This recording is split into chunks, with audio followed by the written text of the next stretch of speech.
broadcast live from the Melrose Inlet with Wes motherfucking Standish. Okay, the greatest intro award goes to Yahtzee. We just did it. We done did it. That was beautiful, actually. Started out as a hymn. Got a little funk to it. That was not. Gonna tell about something.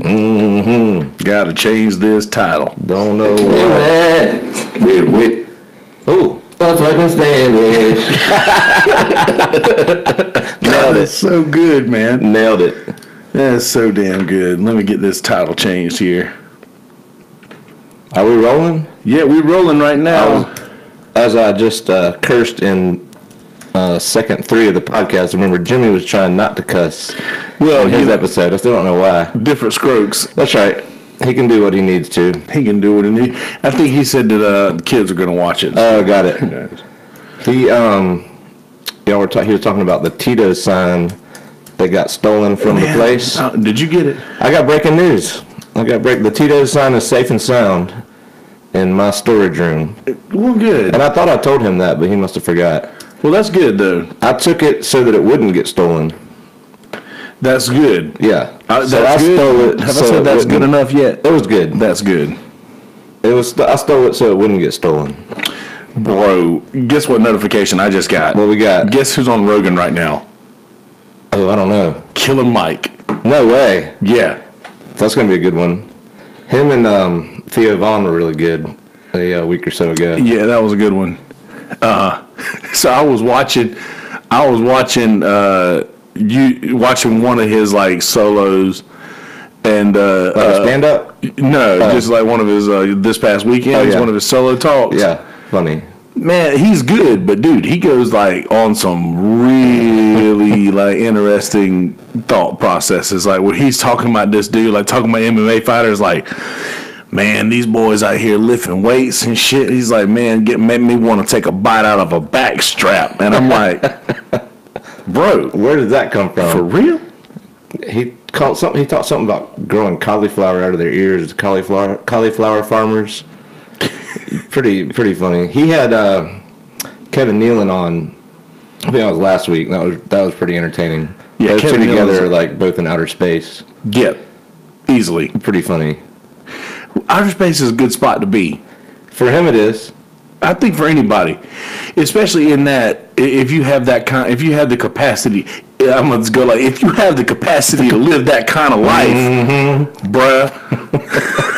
Like, nah, but if you have the capacity to live that kind of life, that's a good spot to be in. Like, well, you have to be able to be in outer space and be able to communicate it.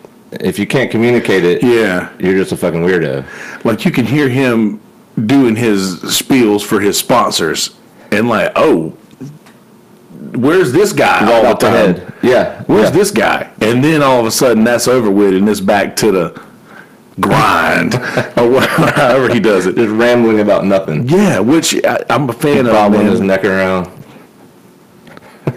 They got that Louisiana haircut. Yeah, the what's he call it? The lesbian haircut. Yeah, I was born with the heart of a lesbian.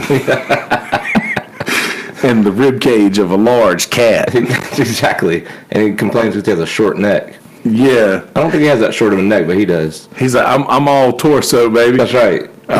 He says that he's like all straight, but he might be willing to dabble in gay when he turns about 70. Stoney said the same thing. I mean, that's not a bad play. I mean, if you're gonna find out, find out. I ain't with it, but no, it's all good for them. That's right. You know, whatever's good is good. Stoney can jump right in too. Let them have it. Let them do their thing, man. I'm not gonna pull a Brooke Hyder on you. What's that one? You know, Kelsey's got this thing that he does where he acts like he's listening to you, but he's playing around on his computer. Yeah. I don't need you to be involved. Yeah, well, that's good. Speaking of computer, it looks pretty sharp. Almost kicked my damn. Pretty fancy. I think this is a new microphone since last time I was here. Mm-hmm. Pretty sharp. You're getting good at this also, by the way. Thank you. I was listening to you and Patrick Hanna talk about Harry Potter, rambling magic wands and stuff. I didn't have any idea what you're talking about, but I enjoyed it.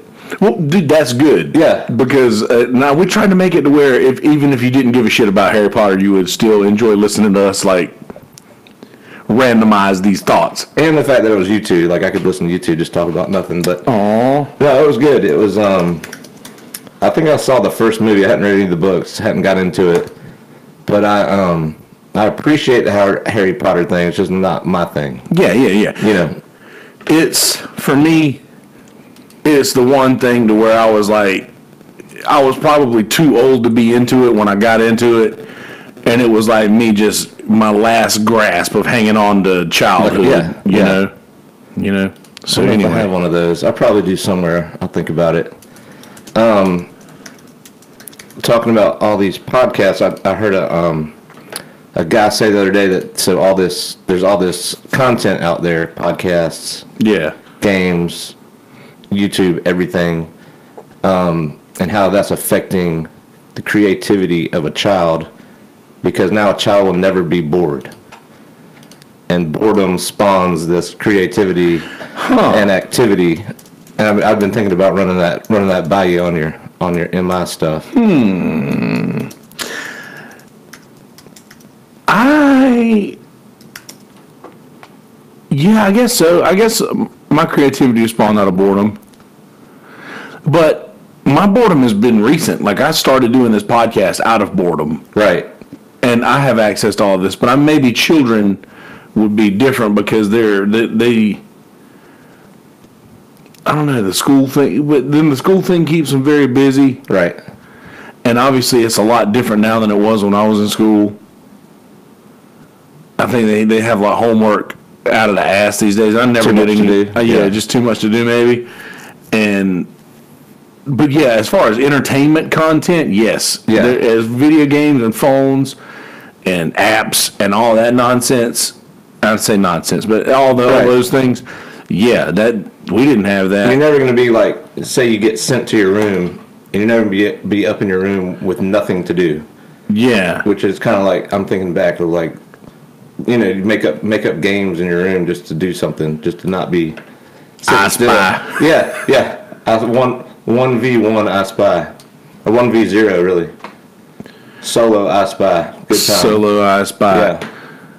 I think we played I Spy in your place last time I was here. We might have played I Spy. We had a little game. Yeah, so, and for those of you just now hearing this on the audio, you're going to have to go back and check out YouTube and find out what led us to talking about I Spy. Mm-hmm. That's a trick that I like to do. A little tease for the YouTube? Yeah, well, I like to give the YouTubers something that the audio folks don't get. Okay. And then the audio folks get something that the YouTubers don't get by way of an intro at the beginning. Right. YouTube gets it at the very end. The whole thing. So the audio is a bit more organized, but I like doing that. Good way to wrap it up. Anyway, it's a good way to wrap it up. That's true. That's so true. Stay safe out there, kids. You know what to do. Stay safe out there, kids. So. There we go. Got it. Yeah, good. So, yeah, getting sent to your room now means a lot different thing than it did back in the day. Yeah. My room, I had a Nerf hoop and ball, and just make up random games by yourself with that. Whereas now it would be phone, assuming they don't take it away. Yeah, you're just kind of flicking through the Twitter sphere or whatever you want to do. Yeah, exactly. Man, that Twitter sphere is a fun place. I've been trying to crack into the Twitter gate. Twitter, but I find that I have my most success through Facebook and Instagram. The CEO of Twitter was just on the Bill Simmons podcast, the one that just dropped this morning. Ooh. And I listened through most of that. It's pretty interesting. Never listened to Bill. They had he's pretty good. He's mostly sports related, but then he'll have kind of sides where he'll take, like, this guy will come in. Is it Bill Simmons or Bill Simons? Bill Simmons. He's an old ESPN guy. He's now gone off on his own. He had the Grantland network was his kind of podcast, his little section of ESPN, and now it's called the Ringer Network. And he does a podcast. He has NFL podcasts, golf podcasts, basketball podcasts, entertainment podcasts. They're doing I need to step up my fucking game. Well, then they do like movie stuff, like Oscars and all that stuff. I don't know anything. I don't listen to those, but you know, you pick your little portion of what you like out of his. But they're doing a True Detective as season 3 comes out here in the next few weeks, I think. Yeah. They're going to do like the recap podcast every week. I really need to watch. They did a big Game of Thrones one. They did a recap after every episode. They have another one called the Rewatchables that I do listen to. They just did they did Old School a few weeks ago, where they go back through all these old movies and talk through them. Yeah. They have like a section where they'll nitpick some different scenes. They do, I think they call it half-ass internet research, where they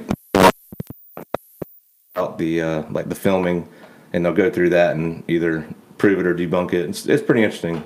But so it's like a wide variety. But his own personal podcast is mostly sports related, and then the Twitter one was sort of geared towards sports. They got into a little bit like the Donald Trump stuff and all that, but you can't help it. You can't. I don't think you can help it these days. Yeah, especially if you're talking about Twitter. I mean, that's his. Yep, that's his playground. I don't follow him on Twitter though. I follow him. I might have stopped following him because I was getting so aggravated. I followed him and unfollowed for sure. I think I did that.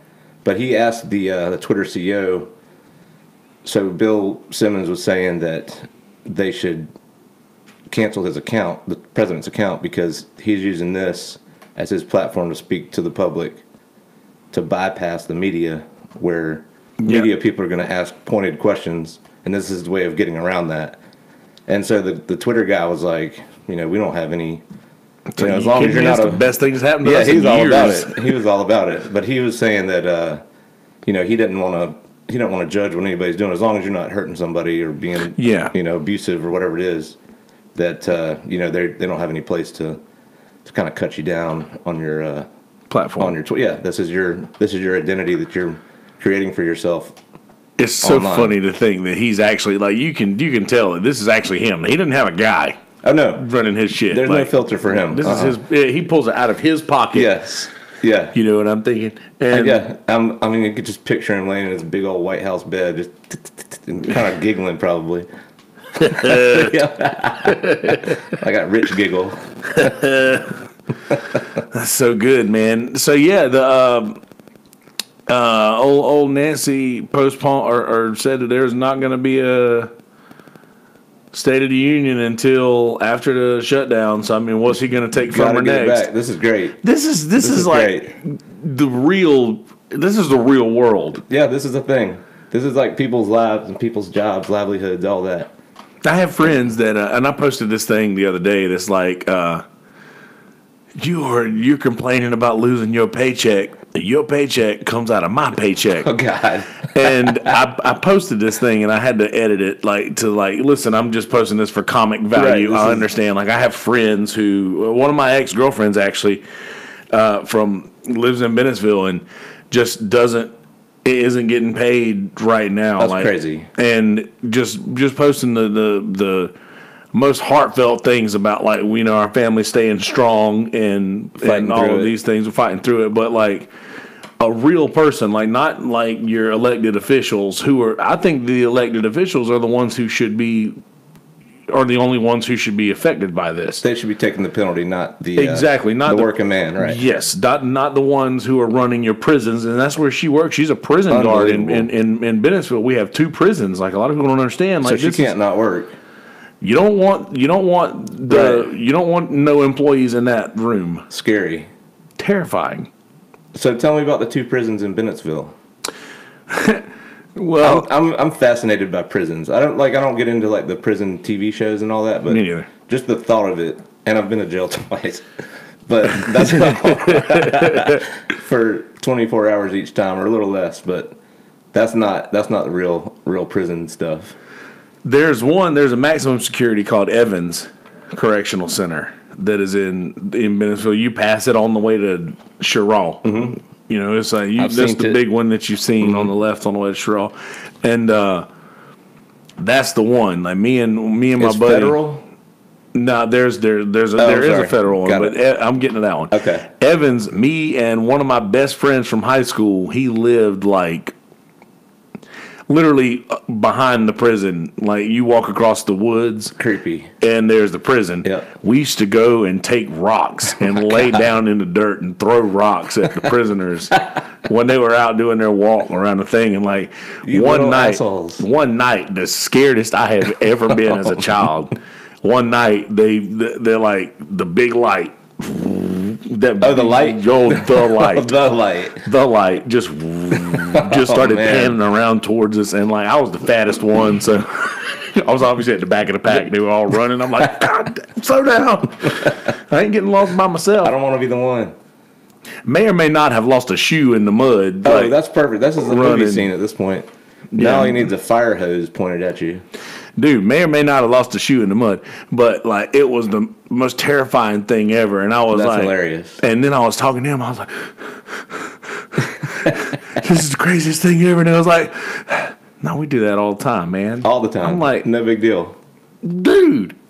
This is the first place they're coming when they break out. You know that, right? They're on. You live here. They're on their way. By the way, trying to get there. By the way, there has been a breakout one time. These two dudes got out on the garbage truck. Oh, I kind of remember this. They got out on the garbage truck. The guy came in to well, that's the way to do it. The garbage truck or the linen truck. Yeah, from the movies I've seen. Yeah, they apparently just jumped on the garbage truck. They got caught a couple hours later. Unreal. They were like, "I got life in prison, man. It's the most fun I've had in years." Awesome. Had a few minutes of freedom. Just I'm out. Let's go. Let's run. Figure it out. And they knew they were going to get caught, but it was like, it was just, why not? It was a good effort. I got life in here, so why not? So there's that prison. Okay. And then basically across the street and through some more woods is the federal prison, which I didn't go, but they were like, when they were building the federal prison, they were giving like field trips to the, school field trips to this prison to show what it was. And I mean, the people came back and they were like, man, there's a gym, there's a tennis court.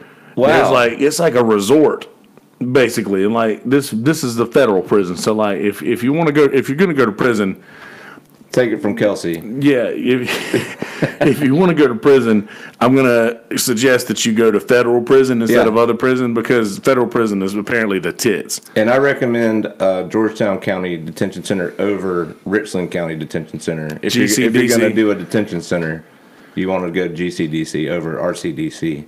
Yeah, but that's just my personal 2 cents. Yeah.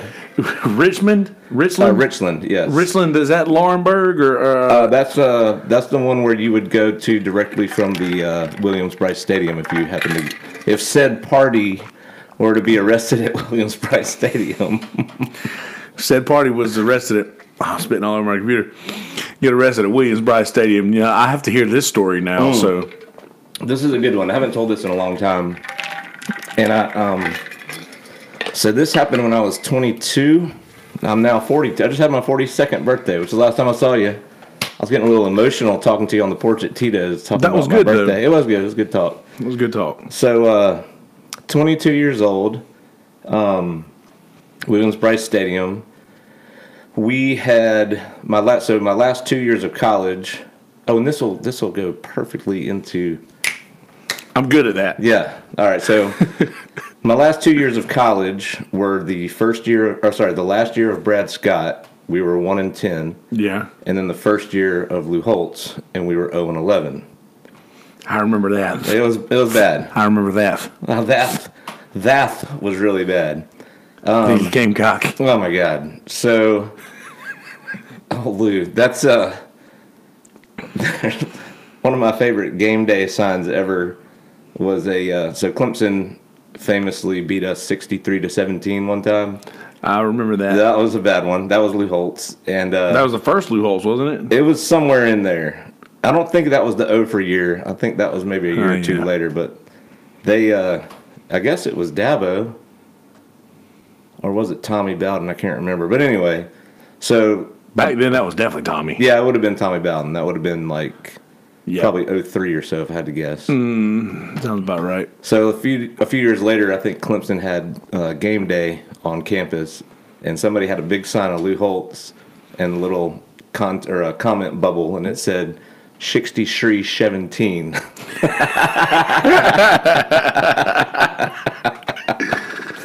So that's an all timer. But so anyway, so we've been 1-21 in our last 22 games. Lost 21 straight games, which I think was a record at the time. I think New Mexico or somebody might have beat us by now. So the first week of the season, we beat New Mexico State to break the streak. So we rushed the field. Rip the goalpost down. Yeah. Ripped the goalpost down, hiked them to 5 points, party of the century. The next week, number 9, I believe, Georgia came to town with Quincy Carter, who was like supposed to be Heisman Trophy guy. We picked him off 5 or 6 times and won the game. Rushed the field again. Another goalpost. So I swear I was the first person with a hand on the goalpost. I was beeline to the goalpost. And if you've ever been in a goalpost rushing, ripping down situation, and you're claustrophobic, it's not ideal for you. Yeah. So I kind of slithered out of that. I was kind of like on the goalpost, I don't know how you even, I think you just have to break Didn't they make it breakaway now? Yeah, now they just lay down before you can even get to them, which is horrible. The kids can't have any fun. And they don't let you rush the field, which is also horrible. But so anyway, so the first week we rushed the field, we have a little hedgerow in the back of each end zone. Not as famous as the Athens hedges, right? But we have these 2 kind of weak, shitty hedgerows in each end zone. Student section. Yeah, right to keep the students out. So people were taking off a little branch of the hedges to kind of as a souvenir of the. Because I mean, when you're in a situation like that, you want something to take. You kind of looking around and it's over and it's like can't fit a goalpost in your pocket. Right, you kind of lose track. One of the bars in Columbia has a big section of the Georgia goalpost. It's pretty cool. I think that's bar none down on the end. But so I thought it would be a good idea if I took a whole hedge. So, and I could kind of, I've been doing this stupid shit for a long time. So I could just kind of picture myself walking back to the tailgate with a whole hedge. I just thought that would be pretty entertaining for everybody. That, I'm sure it was. It would have been. I didn't quite get that far. So I'm down in the hedge, like down by the bottom, trying to kind of rustle it out of the ground. And this guy taps me on the shoulder and kind of a little forceful, kind of like, get out of there. And I out of the corner of my eye, I thought he was a paramedic, which I don't, at this, in hindsight, I shouldn't have disrespected a paramedic in this way. But so I turned around and I yelled "fuck off" at him because I didn't really think I was doing anything wrong, other than like destruction of property. It'll grow back. Right, it'll be fine. It's just probably like a $25 hedge. It's fine. Anyway, he turns out to be a USC cop. They dressed like paramedics. Yeah, I mean, you kind of looked like a paramedic. You caught him out of the corner of your eye and he was yelling at you. So he wasn't real thrilled. So they have a little holding cell under the stadium. So I went under there for a little while. That's pretty awesome. That was serious. Yeah, there's me and 5 other drunk people, maybe more than that, but 5 in my head 20 years later. Down there doing letting things calm down. And then you hop in a police car and go to RCDC, where I spent my first night in jail at 22. Did you cry? I did not cry. I was actually very proud of how I handled myself in there with a bunch of. It was really just like they kept pushing like the big kind of drunk tank. Yeah. So it was just me and like 10 dudes from the game, and like a bunch of little like drug dealer types. So it wasn't like. Did y'all talk about the game? Was that what it was? I don't really remember talking to anybody in there. I kind of fuck Georgia. I kind of just got comfortable on my concrete seat and just kind of kept to myself. That's probably wise. But it was good. So my mom was in grad school at Carolina at the time. So I had just graduated, and she went back to get her master's in nursing, and so she was up there, and I would get her student ID and get a football ticket. So the next football game was maybe 2 weeks later. So I went up and I was like, "Oh, Mom, I want to get your student ID. Come by and get it for the football game." She goes, "I don't think so.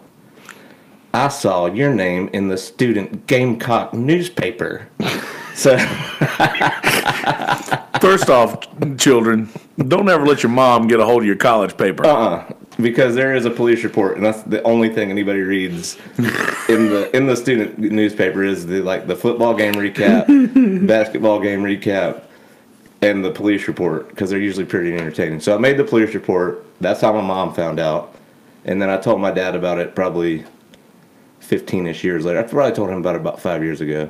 kind of broke down the story for him. He kind of enjoyed it in hindsight. He wouldn't have been too thrilled back then. That's hilarious. It's a good story. I mean, if you're going to go to jail, you can go for stealing a hedge and telling a rent-a-cop fuck off. Yeah. It was. And so then my argument to the guy when we were down in the cell, like under the stadium, was, you know, man, like I can tell my dad to fuck off if I want to, but I can't tell you to fuck off.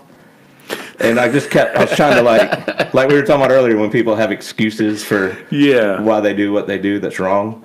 But it's still wrong. It's still wrong. Yeah, it was horrible in hindsight, but luckily it's funny, so I can kind of get away with it. But the guy, we talked the whole way out to the jail, and he was like, "Listen, you gotta spend the night in jail because you just do. You're drunk. You yelled at me, all this."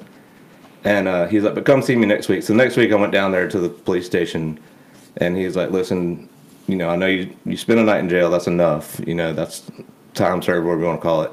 And I'm going to drop all the charges. So he did, and it's like it never happened.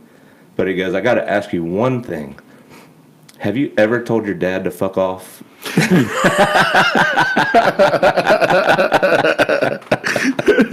And that was a no, sir.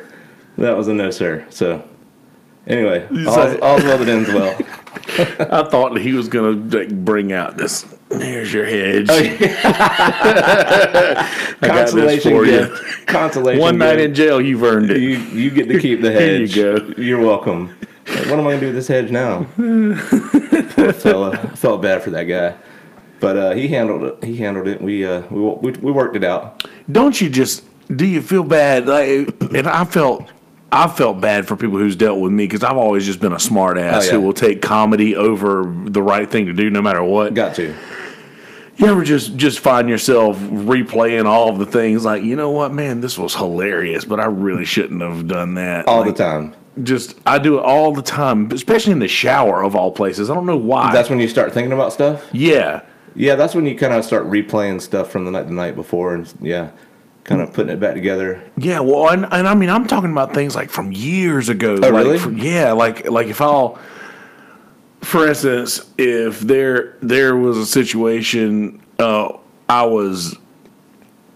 of my teachers in high school had like this had this thing wrong with his neck to where he couldn't like turn his neck straight.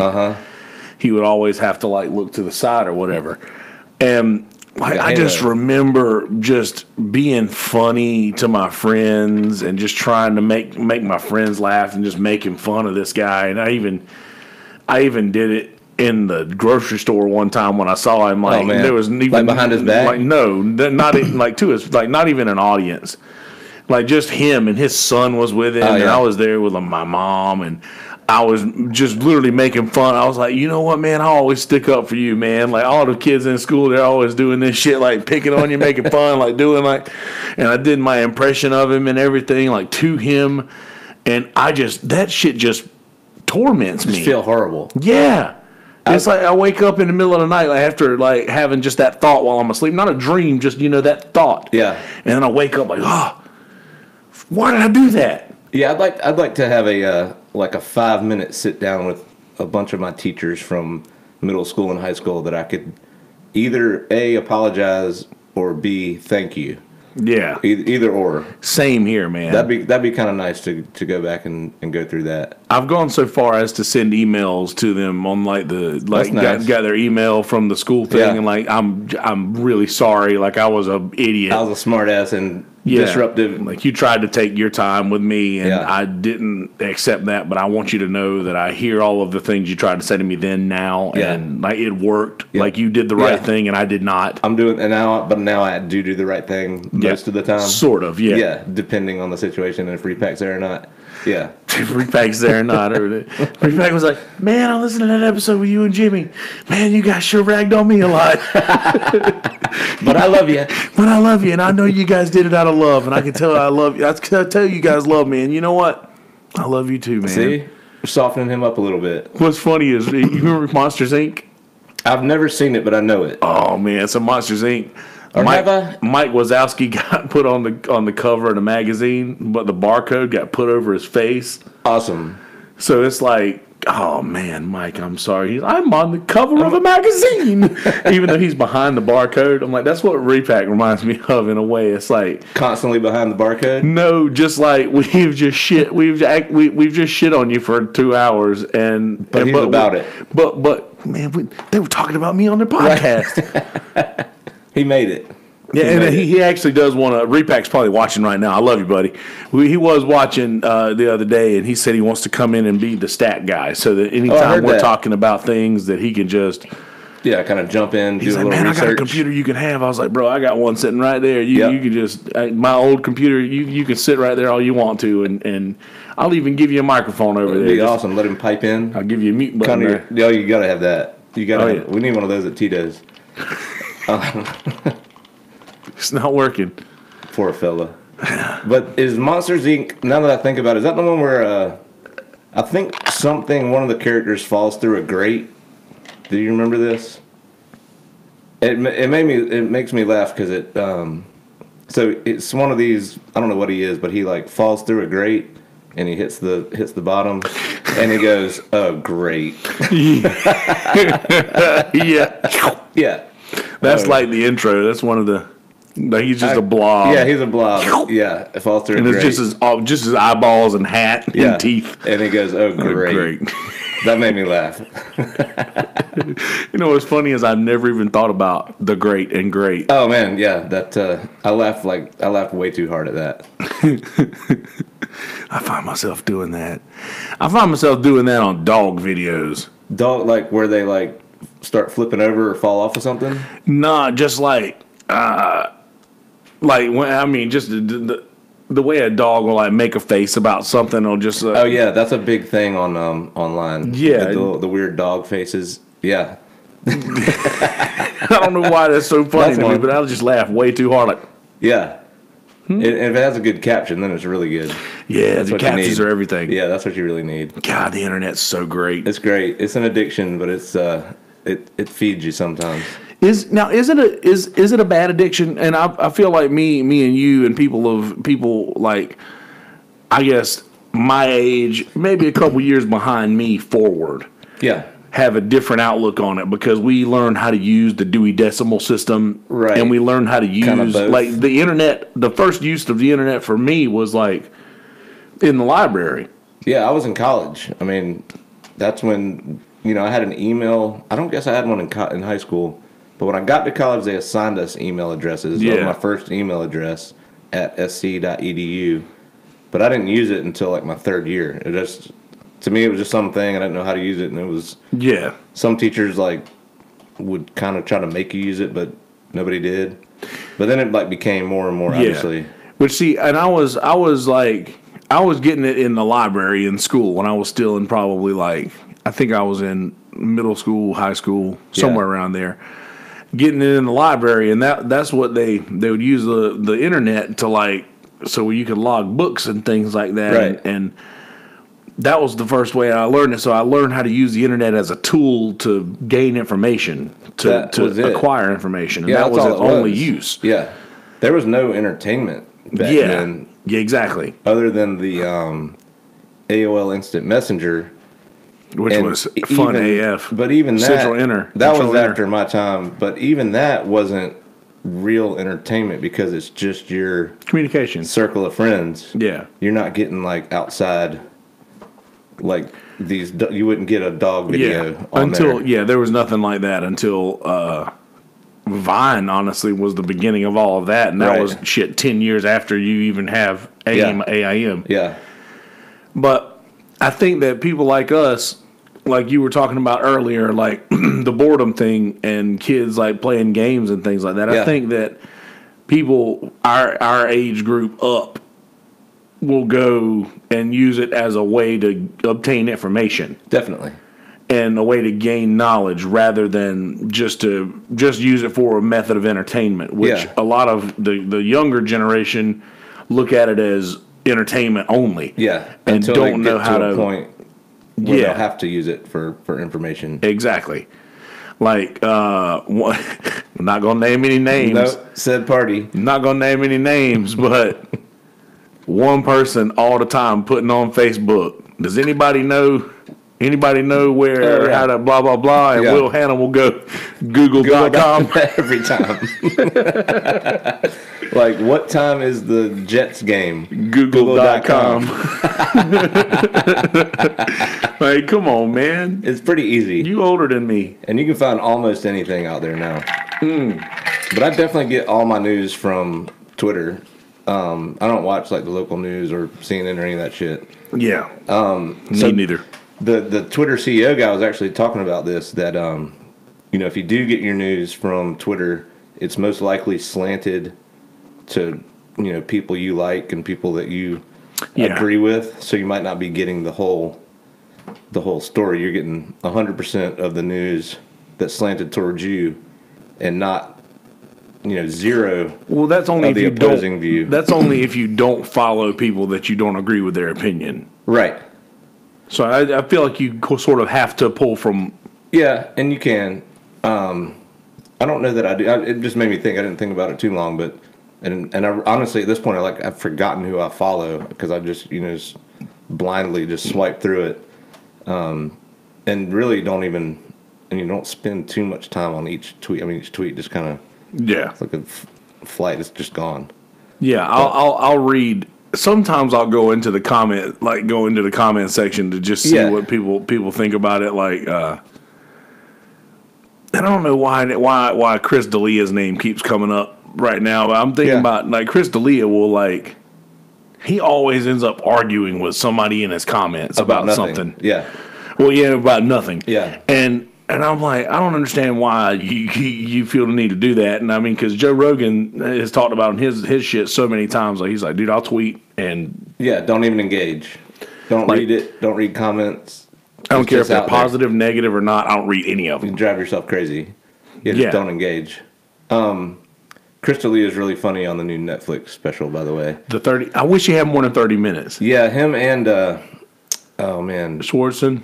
Well, Schwartzen's always hilarious. He's one of my favorites. But the first guy, Neil Brennan, who was the first guy with the glass. It's on that. He was on Your Mom's House podcast yesterday. Oh, really? Yeah, him and Paul somebody. No, I don't know. But that was Tom Segura and Christina Pajitsky's. Yeah, which you know that. But Your Mom's House podcast, very good podcast. Neil Brennan was on there yesterday. He's one of the creators of the Chappelle Show. I guess him and Chappelle were co-creators and like great buds, and doesn't get much credit for it, but is hilarious, and really both him and D'Elia made me laugh out loud, like by myself watching it at my house, which is hard to do. Yeah, if you're not in a group. Like, I was talking to somebody last night, Alexa. Hey Alexa, about Alexa. Not that Alexa. I have none of that, Alexa. I have none of that shit. I haven't gone there either. Me neither. I was talking to her last night though. She loves Chris D'Elia, and girls tend to like him. Yeah, and it's so funny because his most prominent bit is about drunk girls, and this is so spot on. It's hilarious. And it's funny that they like that, but I was telling her, I was like, it just seemed like the whole thing was just him doing his voices. Yeah, and doing his stuff like that, and I get like the Australian. Yeah, he went in, that was pretty funny. It was great, but but I need something in between that. Right, like I wish there were another 30 minutes of just filler stuff, like him talking in between, like not just doing bit after bit after bit after bit. Yeah, when he can get in there and really. Yeah, because the only time he ad-libbed during the whole thing was when he first walked out and his mic wasn't working. Do you remember that? Like, so he walked out and the mic wasn't working, and he was like, and then it came on. And he was like, literally the only thing I need. Yeah, didn't work. That's pretty good though. Yeah, the only thing. Oh, what is it? No, just a microphone. That's all. That's it. That's all I need. If this doesn't work, I might as well just leave. Yeah, but it was funny. And in general, that I didn't enjoy any of the international ones. I haven't even watched them. I think there was 3 or 4 Americans. So it was Neil Brennan, D'Elia, Schwartzen, and who else did you just say? I don't know. Anyway, I think it was 4 Americans, maybe 5. Anyway, and then there's like ones from, they go like India, UK, all over the world. There's probably 10 different countries with like Netherlands with 5 or 6 different comedians. I didn't realize that there were 5 seasons of this thing. That's what I was confused. I haven't seen. Yeah, I looked at it and it was like season 5 is the one. Yeah, I think I only saw out? season 2. Maybe I haven't dug into it enough, but the 3 or 4 that I saw just kind of rolled back to back to back. Yeah, were pretty funny. Now, how do you feel about the Sebastian Maniscalco? Do I know about this? What about it?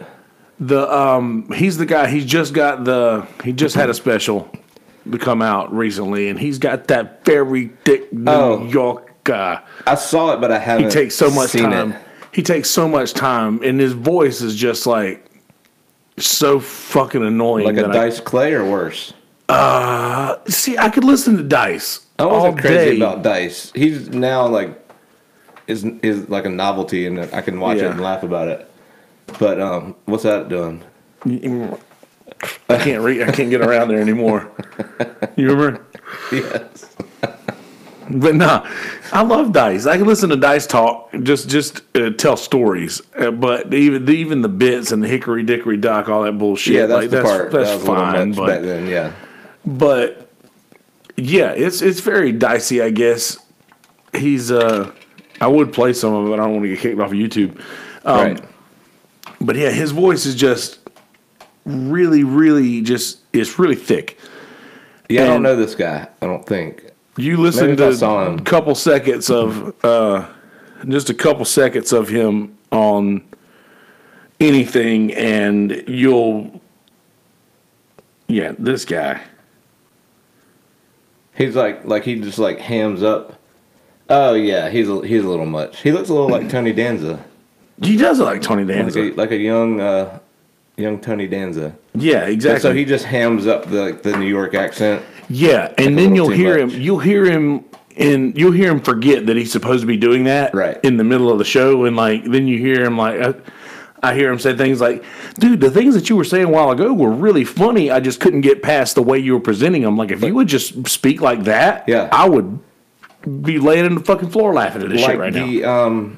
Like what is the old redneck comedy corner? What is it called? The blue collar. Yeah, blue collar comedy. Yeah, Larry Cable Guy. Those guys, they just kind of yuck it up with the Southern thing. Yeah. And it works. Ron White is the only one that I believe. Ron White is so funny. He's the only one of those that I believe. Like him and Bill Engvall, I thought was he had the best individual stand up out of all those guys. I like Ron White better than him, but I like Ron close. White better than him too. But as far when that one came out, they all 4 had their individual specials. Yeah. Not within that, but they're like that were released separately. Yeah. Bill Engvall's was the best. I have to go back and try that one. He was like he's talking about one of his daughter brought one of her friends around, and she was all dressed in black. She's like, hey Dad, this is my friend Lucy, and he was like, oh hi Lucy, fur. I don't know why that was so funny to me back then, but he was really good. Ron White has stayed relevant until today. Yeah, he's still. He was just on maybe Theo Vaughn or Rogan, one of those. Yeah, he was I on. can't remember which one. He was on Theo. Well, he was on Rogan like a year ago. Yeah, which is still recent, but God, he's so good. He's doing this tequila now. Oh, that's right. And he brought that bottle of tequila to Joe Rogan's podcast, and they probably smoked 2 blunts and drank easily like half a bottle of that tequila. Not worried about it. Fucked up by the end of that. Not worried about it. Hilarious. It was good. Definitely not a sober October episode. No. I tried that this year. How'd it go? How far did you get? I made it 15 days. Good. It was really boring. But luckily I had all this internet content and Netflix to fight through the boredom. I didn't have to be creative on my own.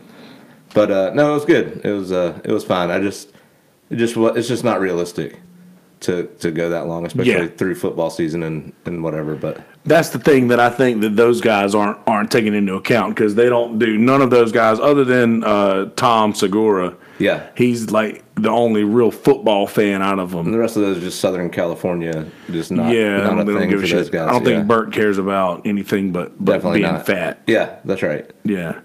Just yoga. Fat Bert just doing yoga for a month. Fat Bert doing it. And not for 11. So, how familiar are you with DDP? What is DDP? Isn't that a wrestling move? The Diamond Dallas Page. Oh, yeah. I don't know a lot about him. I've heard him on Rogan here and there, but no, I don't know much about him. So he's doing this thing now called DDP Yoga. Yeah. And Jake the Snake talked about it. Like, he was like, dude, it changed like my life. Lifesaver. Yeah. Changed my life. Really saved my life. And it's like yoga that's for like fat people, big guys. Okay. Not necessarily fat people, but just like these are all big guys. You know, they were pro wrestlers for all these years. Right. I mean, those aren't small people. Yeah.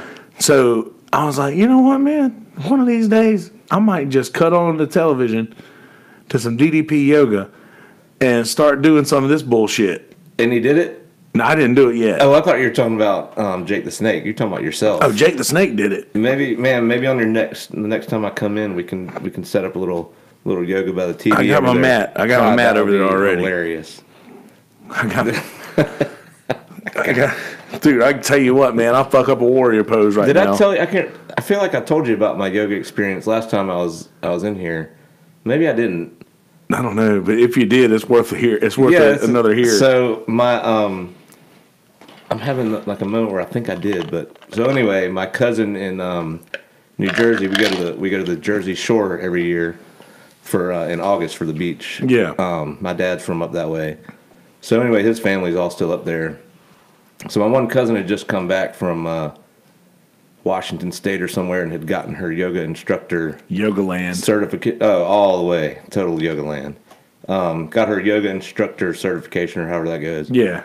And so the whole family, you know, me, my cousins, couple aunts, we would go on the beach every day, and she would do like a 30-minute yoga session, and like very beginner, like none of us, we're not necessarily a yoga type family. So anyway, it was great, and I felt like really relaxed, and I was stretching out and doing all the things, and it's probably going to have pretty good balance. Who knew? Yeah. So anyway, I really enjoyed it, and it kind of cleared your head and feeling kind of good way to start the day, especially on vacation. So I came back from a week of that and tried to go to the yoga studio in Myrtle Beach. Hot yoga? Well, it was August in Myrtle Beach, and we were in an upstairs room of a studio with a window cracked like this and no air conditioning. So it was hot yoga. It was pretty hot. And I'd called ahead, and I told the lady, hey, you know, I just did this thing with my cousin. You know, I want your very basic, most beginner class. So I show up to this yoga studio, and I knew it was going to go sideways because as soon as I walked in, take off your shoes. You have to take off your shoes. And I was like, whoa. I'm going to go back this way. I thought this was supposed to be relaxing. You're doing it wrong. So I get in there, and it's a room not much bigger than this, with probably 8 or 10 of us kind of lined up around the thing, and everyone's kind of like stretching. And then this one guy comes in who I've met since then. That's a nice guy, and he starts like doing the thing where you like put your legs out straight and like wrap your arms around your feet, like he's just like bending over, like all the way over, like a pretzel, like a.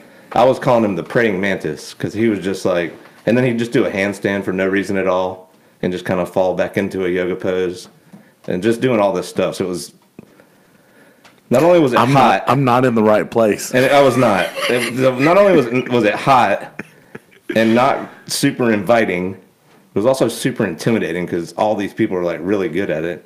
So they start going, and I'm like drenched, like all the way, just sweat, pouring sweat.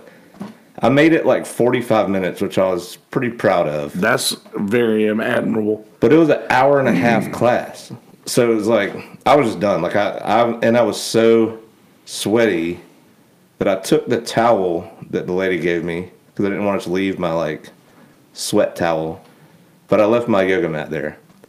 So I think that was the last time I did yoga. I might have done it one other time in New Jersey since then, but it was horrible. A few weeks ago, I did P90X like for 7 days. How was it? And it was great. Is it hard? Yes. Yeah. But I did only one video. I did Cardio X. Okay. And because I don't need the other stuff. Like I'm fine with. I just want to burn weight. Yeah. I just want to burn weight. That's all I wanted to do. So I used Cardio X, and I would do 30 minutes. And I feel like if I did 30 minutes of that every single day, I wouldn't even have to change any of eating habits. I would have to lose weight. Yeah. I would have to. Like, if I just did that every day. And I ended up on like the seventh day, what would have been the 8th day, I think. I tried to start it and just was like, you know what, man, I've done 7 days. I made it. I'm tired. I can take a 7-day and a day off. That's what I can do. And then that was it? So I did 7. I took my day off, and I'm still on my day off, and it's like been at least a month. See, just like that, just like that. But in Cardio X, when it first starts out, excuse me, you do a little yoga, and basically you're doing basically vinyasas, which is, I don't know if you're familiar with the term at all. But it's like a downward dog into an upward dog. Is it called? Is it upward dog? Is it all dog? When you're like arched your back, to that, ground. and then back to downward dog, and then like you jump your feet up, and then you go into like your warrior pose, and then your whatever have you, all the other those shit things. Dude, that's just in the warm-ups. Crazy. All of those things are just in the warm-up. So by the time you get done with your stretches and the yoga that they make you do, by the time you get started with the actual workout, I'm winded. I'm already out. And like sweating, yeah. Yeah, I'm already like. And you haven't started the actual cardio. No, I haven't started the actual cardio yet. And I mean, I'm literally like talking to myself like, you fat fuck, you better fucking do this. Like, I'm just saying, don't you dare fucking stop. You have laid your ass in bed, and I will talk shit to myself because that's what I do. I'm the best at talking shit. At the yoga thing, I was like, I'm not stopping. This bitch is not gonna beat me. I'm gonna show her. I'm gonna finish this thing. I don't care how hard this stupid thing gets. And damn, I just couldn't do it, man. I got to a point where I was just like jelly. Like I couldn't do another thing. You get to a point to where you're like, there's these things where you do kicks over the chair and then back over the chair. Like, like one leg, and then and I was seeing Tony Horton. It's like, all right, it's time to grab your stools, ladies and gentlemen. Shit. And then my body would just start walking over here towards this chair, and I'm like, you crazy motherfucker, you stupid, you crazy motherfucker. Like, how are you doing this? What are you doing to me? Stop you it, crazy motherfucker, stop it. And it's just like my body's just continuously saying, like, damn it, we need to fucking do this. I like it. We're gonna do it. And I'd sit that chair down and I'd start doing that. And then it's like, okay, now you're going to take your Heisman's, you're going to do that. And then you're going to jump back and forth this way and back and forth, all the shit. And now you're going to take the shot, shoot, and I take it from the other side and shoot. And it's like, dude, what are you doing to me? You're killing yourself. I've never made it halfway through the actual workout. But you did 30 minutes of it? Well, not quite? The first day I did 25 minutes. Perfect. The second day... And I did, what I would do is I would send Snapchats. Like, I might have even sent you a couple. Like, just laughing at it? No, just me, just like. I'm dying. I love y'all. If I'm dead, it was good to know you. Come You know, find me. like, yeah, for real. Like, I'm dead. Like, I'm out of breath. I'm winded. And I would get to the point to where, like, I would be breathing so hard and my heart rate would be up so much that it would be concerning. And I'm like, well, you know what? This is a hell of a way to go out. If I'm going to go, then it's going to be from this. Feeling good. That's right. Like, out of all the cocaine that I did in my life that has made me feel like this, if this is what takes me out, then damn it, I'm proud. We're done here. No more need for any of that shit. Thanks for having me. Yeah, appreciate y'all. Hit the gift shop on the way out. But yeah, man, I don't know. I feel like I want to do things like that, and I want to get to the point to where my will to actually do those things outweigh my want to do them. Yeah, because I can want all I want to, but I haven't. Yeah, my problem is I want to do other things besides that thing. It's not that I don't want to do that, because I do want to do that, but it's just like have other priorities ahead of that. Yeah. That need to probably change. So one of these days I'll get bored of doing the other stuff, and probably pretty soon when the sun starts getting out a little later in the day, that typically helps my mood and my motivation. So that actually, I think that's here in a couple weeks with the time change, which will be nice. I always forget about that time change, man. And speaking of, your red moon eclipse, or whatever the hell it was. Your photos are pretty Right interesting. Yeah, they're really good. You hear Right that? out. Well, I mean, where were you? You hear that? Oh, hear that? Celestron. You hear that? Yeah, my my stepmom Master. sent me. My stepmom sent me pictures. My dad got a telescope too just recently, and she got him one, and he has no idea how to mess around with it. But yeah, I was literally just right out here, Right in your parking lot, right there, because awesome. When it gets dark out here, there's no street lights right here in this area, so there's nothing to take any light away from the sky. So I got, and it was just right there. Yep. Awesome. Well, right. It was straight ahead. Oh wow. It was. What time was it? That was probably about between 11 and 1. Okay, I wasn't up that late. I remember. I think when I saw it was kind of out over Garden City. It must have come up from there, but it wasn't especially cool to look at that point. It was big, but it wasn't colored or I got some really good shots of it when it was just full. Dude, this thing, and I have this adapter.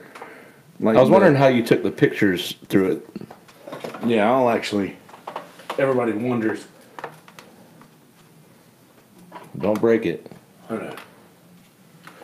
This adapter here. Oh wow! It my phone just sits right in there. Yep. And it holds. Pretty cool. Yeah. And I've got it set to where it's just right over the camera on my phone. Perfect. And yeah, it just holds it there. But this thing there's so many moving parts. It's so temperamental. Like all these little different things that you could loosen up. And because the moon was so high in the sky, I didn't even have this tightened up at all. Just straight up. It was just crazy. Yeah. And then I was looking at your phone? Mm-hmm. Or looking at the thing and then put the phone? No, I was, because it was so low, I can't get down this low to see it. If you keep doing yoga, you'll be able to. Well, one of these days. That's my goal. So, and not only that, this little guy here is a laser sight. Oh, right. But the battery's dead in it. Great. So you have to blind find it instead of you can look through this and line up where the laser is. What you're going to be seeing. Yeah, and then it's basically here. But cool. Because you have to blind look for everything, I was limited in the shit that I could do. What you could find, yeah. So I had to, just hook my phone up to it, and then whenever I got close to light, right, just slowly zero in on that shit. But dude, just right. Yeah, I've been doing this shit. This is that technically was my third or fourth full moon. Yeah. That I've had with this adapter and taking pictures of it and shit, and I'm kind of obsessed with that. Into it. It's pretty cool. Yeah. I think that's the next thing that I'm gonna go ham on. Outside of the podcast thing, I was just taking pictures and getting other lenses for stars and such. Yeah, awesome. Try to take some pictures of planets and shit. I never got into the astronomy stuff, but it's I'll look at your pictures for sure, dude. Appreciate that because I'm the non-astronomer type guy. Okay, perfect. Yeah, I'll like and comment. If you're not in the Neil deGrasse Tyson's oh my god, astrophysics for people in a hurry. He's a genius, by the way. God, he's a genius. I feel like anytime you feel like you're smart, you're just watching Neil deGrasse Tyson video and you're I've got a long way to go. Yeah. He's a genius. I forget what he was talking about something last time. I'm not going to come up with it, but comparing comparing the Earth scaled down to a pool ball, like a pool cue. Yeah. And saying that the dimples on a pool cue, at that scale, wouldn't be would be at smaller than the way the mountain ranges, the highest mountain to the lowest ocean, you could never get that on that scale. So basically, you know how some globes will have bumps where the mountains are and all that stuff, and he was basically just saying that's bullshit. Yeah, there's no way to scale that down to that size. Yeah. It's just a kind of a relief way to do it. But anyway, he's genius, and he can dumb anything down to a pool ball, which is pretty funny. He really does. He's good at explaining those things. That's why I like his work. like, I watch Cosmos a lot on Netflix, and he does have a way of explaining shit to where he knows there's no way a layman's going to understand this. Yeah, we can't figure this out. Yeah, but he does know how to break it down to where we can sort of figure out what he's talking about. Kind of get an eye on it. Exactly. Yeah, he's good. Yeah, he makes me feel like an idiot every time. But then, hopefully, continuously watching him makes you feel like less of an idiot. It makes you feel smart just because you're watching him. It doesn't make me smarter. Yeah. It makes me feel smarter. It doesn't make me smarter. Yeah, like whenever Seth asks a question at trivia, like, this astrophysicist wrote the book Astrophysics for People in a Hurry. And I get to just, hand me the book. Yeah, I got it. I got this. I know this. I know how to spell it. I'm smart. Fuck you guys. Fuck you peasant dummies. I know this. But yeah. That makes you feel intelligent. What I was going to say is, when we were talking about, and not to completely halt this and go back to where we were, but you said that'll be a great segue into the next thing I was going to. Did you ever get to that next thing that you were going to talk about? By the way, out of that, I wanted to talk to you because we have two very different ways of looking at Clemson right now, and yeah, we do. And I heard a really my dentist actually, who I saw today. Shout out Dr. Bob Swanson, Coastal Smile Center, 6800 North Kings Highway. I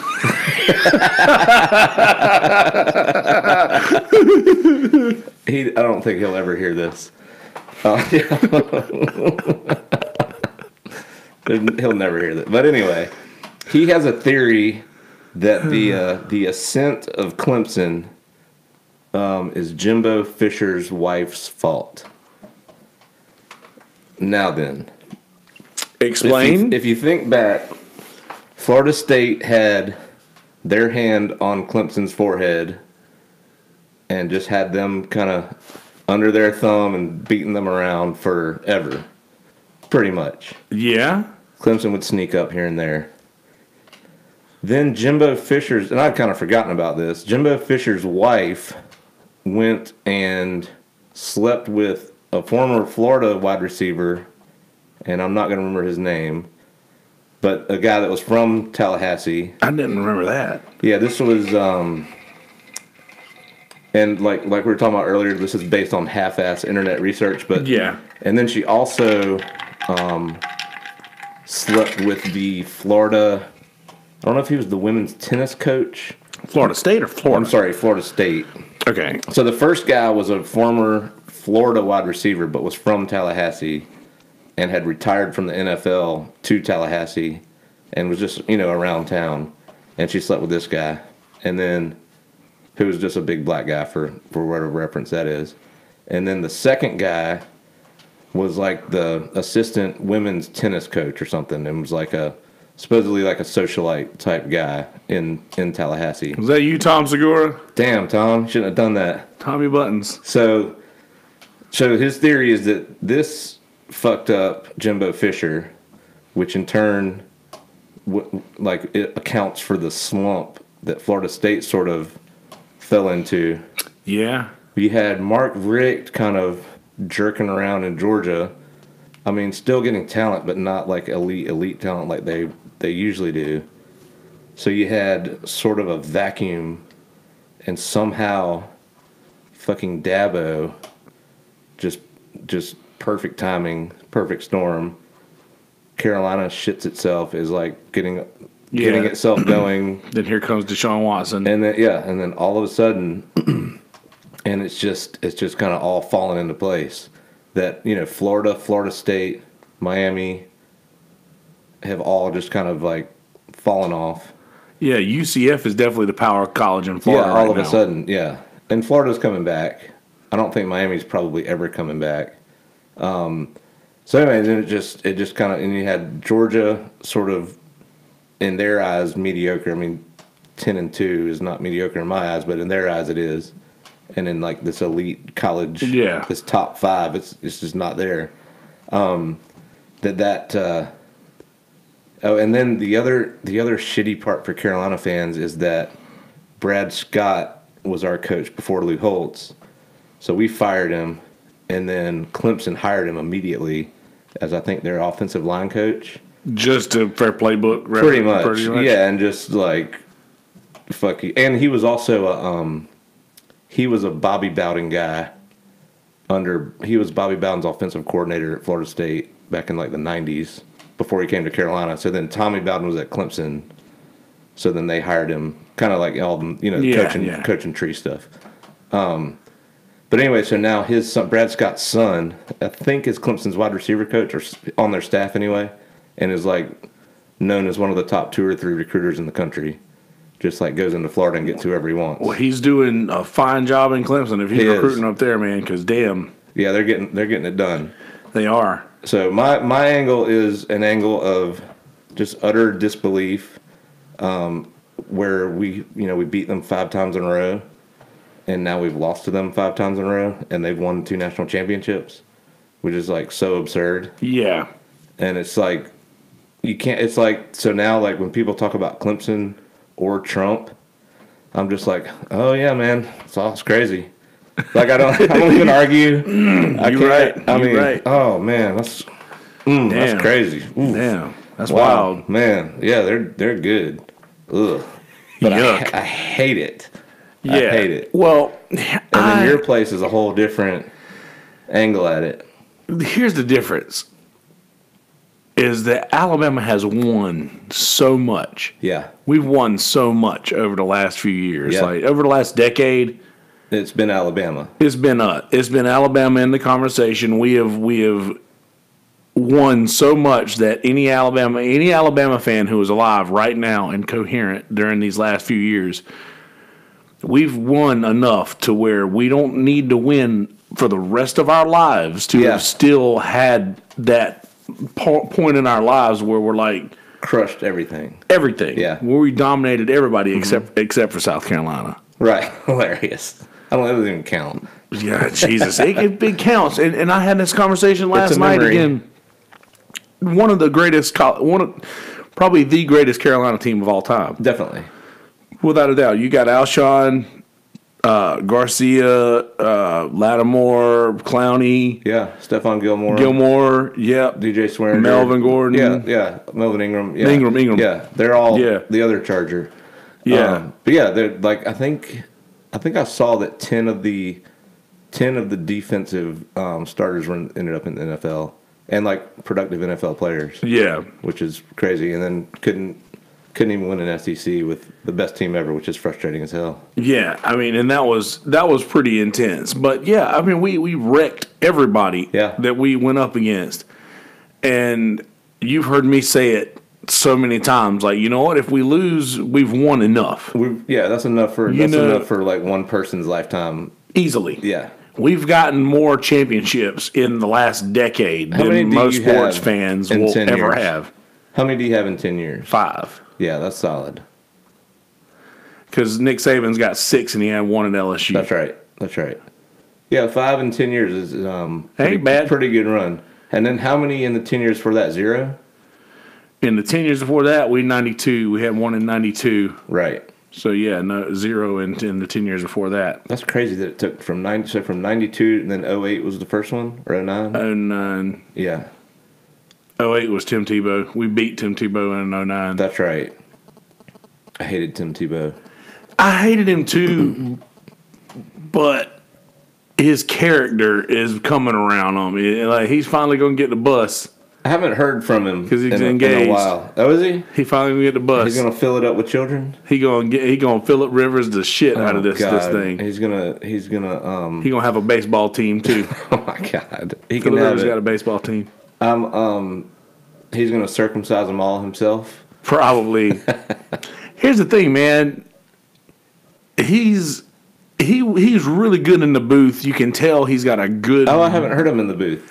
He worked for the SEC network. He worked in the SEC network for quite a while. I guess I see him on the game day stuff. But I don't think I've actually heard him call it. Does he call games? Yeah, he's called a few games. Yeah. But he mostly does like post game shit. Yeah, I guess I've seen him do that stuff. Yeah, which he's done a really good job. You could tell that he knows the game for sure. You can tell that he's probably like Kirk Herbstreit 2.0. coming that direction. Yeah, like he'll probably be that stud. Polarizing, good-looking dude that's going to be in our faces for the next 30 years. Yeah, probably. Yeah. And I don't mind it because you could tell that he has a good mind, and I hate that he didn't get more of an opportunity to show himself in the NFL because he did. He took the Denver Broncos. Kind of amazing. He took the Denver Broncos to the playoffs, and then Peyton lost. And they beat. Right. They beat the Patriots to get to the. Did they get to the Super Bowl that year? I don't. Or maybe the AFC Championship. But I know they beat. I think it was championship game. I think it was the last. That might have been the last time Brady lost a playoff game, other than a Super Bowl. Dude, which is wild. Tim Tebow is a winner. Yeah, he does. He is a winner, man, and I hate that he never got the opportunity to like shine. I know every time that he played South Carolina, it was like 4 rushing touchdowns and 3 passing touchdowns. It was just like every time. You can't stop him. Unstoppable. Like 3rd and 2, you're done. I mean, score at will and thank Jesus. Yeah, that's right. Yeah, every time. Score at will and thank God. Getting to it. He reminds me of Herb Street just because of like. I can see that now that you say it. He really reminds me of that, just like that stud college quarterback that you're like, this dude's going to be a stud in the NFL, and then he goes to the NFL and it doesn't work out so well. But then he's like, you know what? I think the Lord wants me to play baseball now. Yeah, let's give this a shot. Let's give it a shot. And I think he's still in Columbia. Yeah, on the Fireflies. That's right. I've never been. I heard that's a cool stadium. Yeah. Good little afternoon out. Yeah, I've never been either. Obviously, he's not that great because he's still in Columbia. Right, still at, I think they're 1A. Yeah, and the Mets did not do well. No, they're not. On the big, they're not ready this year. They're not ready. There's two gentlemen that have come through Columbia that have kind of been legendary as far as their exploits with the college girls. And those two are Kirk Herbstreit, who you just mentioned, apparently just – I think maybe has changed his ways now from just, and this is all strictly sports rumor mill stuff. Yeah. But Kirk Herbstreit, whenever he would go to any town, any college town, but there's stories just of him. Yeah, there's stories of him with sorority girls in Columbia. And that was, gosh, that had to be 8 or 9, 10 years ago. And then the other one is Dale Earnhardt Jr. Oh, apparently would just come through town and just. Like revolving door through the Hilton. Wow. Yeah. So send him on in. Yeah, come on in. What's your name? I'm gonna rev him up. You're Court Low, honey. So those are two kind of legends in Columbia. Did you Herbstreit and Earnhardt? Did you hear him on Rogan? Yes, really good. I thought so too. I was like insightful that I wouldn't have thought. Yeah, exactly. Just hearing him talk about his dad, I got really choked up just because I'm a redneck at heart. You just have it in you. You can't help it. I was never a race fan, but I mean, you can't grow up here and not like that's like Dale Earnhardt number 3. That's right. It's just legendary. I mean, everyone knows. I don't know any other race car number ever except number 3. That's just the one. You know, and you can't not know it if you live in the South. Dale Earnhardt, listen, and all these people talking about a wall right now. Damn. Come on. Damn. Got him. That ain't right. Everybody talking about a wall knowing that that's what killed Dale. Come on, y'all. One of my favorite fuck with Repack is because he does these like race car simulators on his computer and the flight simulator stuff. I'm like, yeah, Repack's got a Hans device on his computer chair, and he's back there doing his racing simulators. What's that? You know, the Hans device. So this is like the thing that keeps you from like your head from banging around when you get in a wreck. You know, your head from the Hans device. And I think that came from Dale Earnhardt. Might have come from the Earnhardt wreck. Yeah, 100%. Was one of the advances that came out of that. 100%. That's what it was. Like and Dale Earnhardt Jr. talked about that in the podcast. He was like, it breaks my heart to know that if my dad would have had that, he would still be here. You know, and shit. Just think of all the lives that he saved. Yeah. By just and you know what's another inside information. Daryl Waltrip's wife used to always print out a Bible verse and tape it to the inside of his car. once Dale Earnhardt heard about that, and he said, "Could you get her to do that for me too?" Oh, no kidding. Do you know what the Bible verse was on his car that last day at Daytona? Build that wall? Yep. What? It was, the Lord's strength is a strong tower, and those, or the Lord is a strong tower, and and the righteous run into it. No way. So it's like the Lord is a strong tower, and the righteous run into it. Crazy. So the Lord was a strong tower, and Dale Earnhardt run into it. Right straight to it. Right straight into it. Damn it, Miss Waltrip. Damn it, Miss Darrell. Damn. But yeah, it was a. You can still though. You think back to where you were whenever you hear 9/11. I remember where I was when 9/11 happened. For sure. I remember where I was when I heard Dale Earnhardt died. Mm-hmm. I don't know if I remember Dale Earnhardt specifically, like where I was. Yeah, I don't have a reference for that. I was just about to go to church that night. Were you on your way? Oh yeah, we were just about to go to church, Smyrna. So I guess it would have been a Sunday night if it was race time. Yeah. Damn it. It was bad, and it was like in the beginning of the race too. I'm pretty sure to hit the wall. Like it was either the beginning or the very end. I remember just being young, and I remember one of my buddies, Drew Tinker. Hey, Drew. Hey, what's up, Drew? Andrew. Drew Meggs, Drew Tinker. He came out. He had what do you call those, dog tags? Oh yeah. With a Dale Earnhardt 3 on it. 3. He was like, I cried for the first time in a long time today. And I was Damn, like, Tinker. Really? What happened? And he showed me that 3. And I was like, oh, man, I forgot about it until... it's the sort of thing that is so bad that you immediately wash it from your memory. Yeah, and then it comes... And it's like, right back. Like, shit. Yeah. I done forgot about it until you say something, Drew. I went to my first NASCAR race this year. They're awesome. I went to Darlington. Darlington is a hell of a place to watch a race. Who was it? Me, Brooke, Repack. Who was our 4th? I'm going to draw a blank. Wait, no, Adam Dellinger was supposed to go, but he bailed on us. Man, I cannot remember. Whoever you are, the 4th person, and I'm like, sorry. I feel horrible about this. But anyway, it was fantastic. We were down in the pit thing, and it's just noise and people hustle bustle all over the place. Yep. And the fans are into it. It's awesome. Oh yeah, it's awesome. I was at Darlington tonight. They cut on the lights for the first time. It was a truck race. Oh wow. Yep. Lady in Black. Lady in Black, the old track, Too Tough to Tame, baby. I remember when that Winston Tower used to be called Winston Tower, and it was bright ass red. Yep. I spent a lot of time on the racetrack, man. Did you? Oh yeah, oh yeah. Down in pit row. Down in pit row, I spent a lot of time every Friday night when I was young.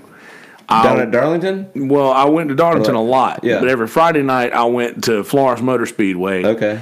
And then on Saturday nights, we would either go to Lakeview, where dirt track, or come down here to Myrtle Beach for asphalt. And then we would get every time. You were all into that lifestyle. Yes. Growing up, yeah. Well, my stepdad's nephew was he raced late models. Okay. So we did that all my childhood. Like I grew up at the racetrack all my childhood, and whenever we would always get tickets to like the truck races and the bush race, because whenever you get, they do the bush race and the truck race when it was called Bush. I don't know what it's called now. The Bush series. Is it nationwide? Maybe that might even be gone by now. Maybe, I'm not sure, but back then it was the Bush series and the Craftsman Truck series. Right. But why the fuck do I know all this? But anyway, you would get tickets to both of those races. Yeah. So I mean, one ticket would get you into the Bush race and the truck race. So the Bush race was in the daytime. The truck race would be later at night. The first time they ever cut the lights on it at Darlington. Nice. Was the truck race for that night. So we went, saw the Bush race. One of the Bush boys won it. Yeah. Who didn't know that? How's that work? Yeah. Who didn't know that? And afterwards, we saw the lights. We saw the truck race like for an hour's worth of the truck race, and then we left. But we just wanted to be there for the inaugural flip of the switch. And the people went crazy, I'm sure. Went nuts, I man. bet. It's like that was like when Wrigley Field got lights for the first time. It's one of the oldest tracks in the nation. Yeah, that's pretty cool. It's like that's going to be talked about in in NASCAR lore. Yeah, for sure. Yeah. What? Sorry, rednecks. You were there. We apologize. Everybody's just like throwing their phones out the window now. Like, damn it, man. Jesus. Who cares about NASCAR? I don't even, but I enjoyed it. It was a good time. It was a good experience. Yeah, a lot to see. Yeah, just being down there, like all close to everything, and then watching people really enjoy it was. Like the people watching, obviously, is fantastic. God, it's so great. And usually there's a pretty good couple of fights you can see. Yeah, I don't know if we saw any fights. We were close a couple of times, but we were just kind of minding our own business, kind of roaming around, trying to stay out of the way mostly. And then that would mostly be in the stands or in like the tailgate area. In the definitely. pits, the pits are definitely more like the There's infield area. A little hoity-toity around there. Did you guys get to go up to the fence where they would like be signing their things and like put them through the fence? No, I didn't see that. But we were like right there, but they all seemed like real busy. If we were close to them, there was just a lot of activity going on. Yeah.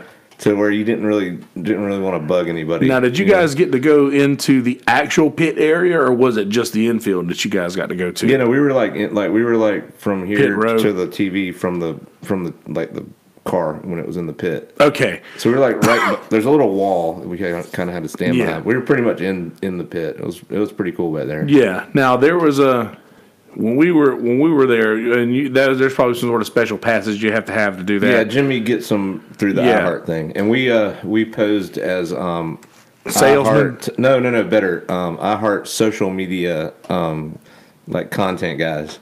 And actually, the one guy, he came up to me and damn, I can't remember who was with us. I'm gonna feel horrible when they remind me. But they came up to us and they're like, "You got the wrong pass. You can't be in here after the race starts." And I happened to have my phone like doing a Snapchat or something of whatever the hell was going on in the pit. Yeah. And I think my caption was, "I have no idea what's going on here." But the guy comes up and he's like, "Oh man, you got the wrong pass. You can't be in here past the race start." And I was like, "Oh man, we're iHeart social media. We're just getting a little content." And he was like, "Good enough for me." Love Darlington. Love Darlington. You stick around. In other news, I'm not sure if it's still there. There's the best steak I have ever had in my life was at the Raceway Grill, which is just past the racetrack. It's like between the racetrack and the drag strip. I remember seeing it, but we were just kind of in and out of there. Yeah. By the time we got there, it was like kind of time for things to start revving up, and then. No pun intended. Correct. And then we left with, 15 laps left or something just to get out of there. Beat the crowd. We were coming back here, which was, you don't want to be stuck. And it was getting late already. So, but anyway, yeah, great experience. I'll do that again if I get the opportunity. And we were talking about next year if the same crew goes, me, Repack, Brooke, and X. That we would said party is able to go with us next year again. That we would try to get an RV spot and maybe stay a night or two, because it would be fun to go to the race and then stay over and really like be able to enjoy it, rather than to have to kind of pace yourself and cut yourself off halfway through the race to be able to get home. Is that why everybody's always asking me to go do shit with them? I think so. We need a driver next year. Can you drive an RV? Fuck yeah. Has it got wheels? It's got some wheels in it. I can drive anything with wheels. And you sounds like you know your way around a track, so we're good. I've been there. We are good. I've been there. That's what you get to go in the tunnel. Oh yeah, go straight under that thing. It's pretty cool. It's pretty cool. Pretty cool. When I was a kid, that was my favorite part. Like coming up and then coming up out. But then again, dude, they would take a Suburban. And there would be like 6 or 7 of us kids. We would lay down in the back, and they would lay a sheet down over us and like just sit shit on top of us. Human trafficking into the fucking racetrack. Awesome. They made their money on popcorn, though. I'm here to tell you. I bet they did. They made money on. I don't think we had to buy beer. Seems like we brought our own beer. Yeah, that's the cool thing about a race. You can do that. Yeah, you can bring your own cooler, which was nice. Yeah, as long as it's like fits those. Well, I think in the stands it has to fit those. Yeah, we just left it in the car, and we should, in Heinz, next year we'll have a better, little rolly cooler, and fuck a Yeti. It's heavy, no wheels, horrible. Those little fucking straps, those little floppy. Oh, they're pain in the ass. Who does this? Come on, step it up, man. Come on, Yeti. Speaking of which, There it is. Walmart. Walmart's. Oh man. So yeah, like, yeah, these things don't do any worse job they're than great. a Yeti. Yeah, they're great. I got some. I don't know what brand mine are, but they do the trick. Even without a cover, the damn ice will stay good overnight. It's crazy. I don't know how that works. It's just a way for them to rob money of you. It is. It works. Speaking of, here's a segue for you. Another way to rob money of you. I can't wait.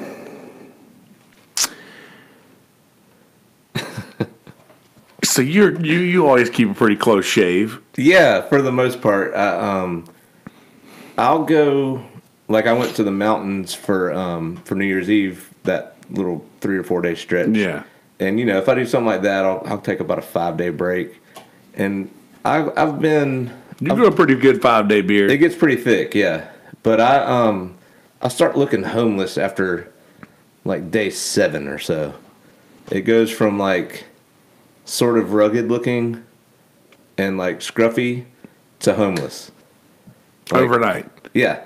Yeah. And then I've gone like 10 to 12 days of a few times in the last several years, and then it just starts getting really itchy. And I feel like if I can get past that. Well, that's what you do. That's the oil. That's where the oil. Yeah, I've heard you talking about Ashley's oil. Dude, yeah, it's awesome. And it works. Beauty counterman.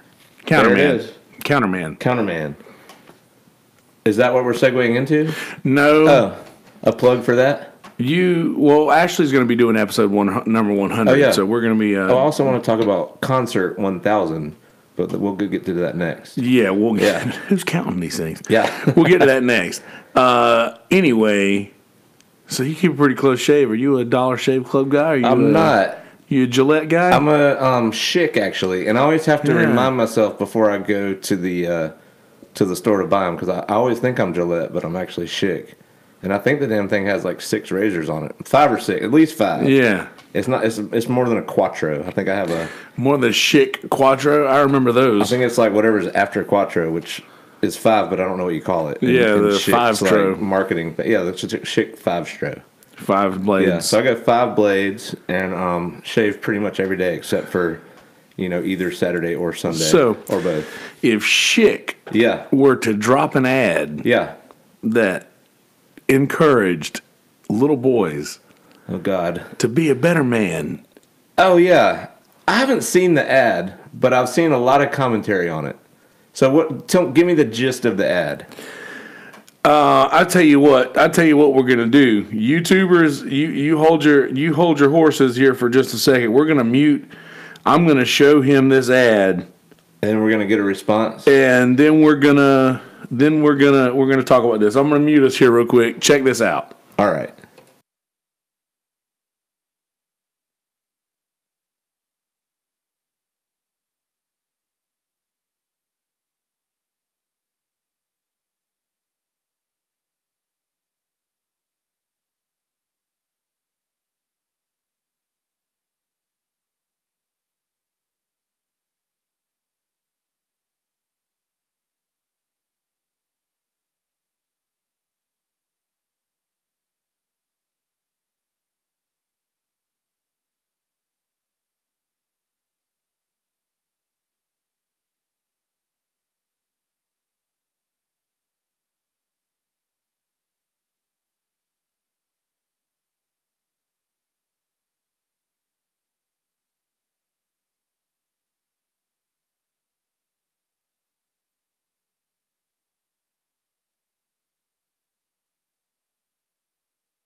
Welcome back, YouTubers.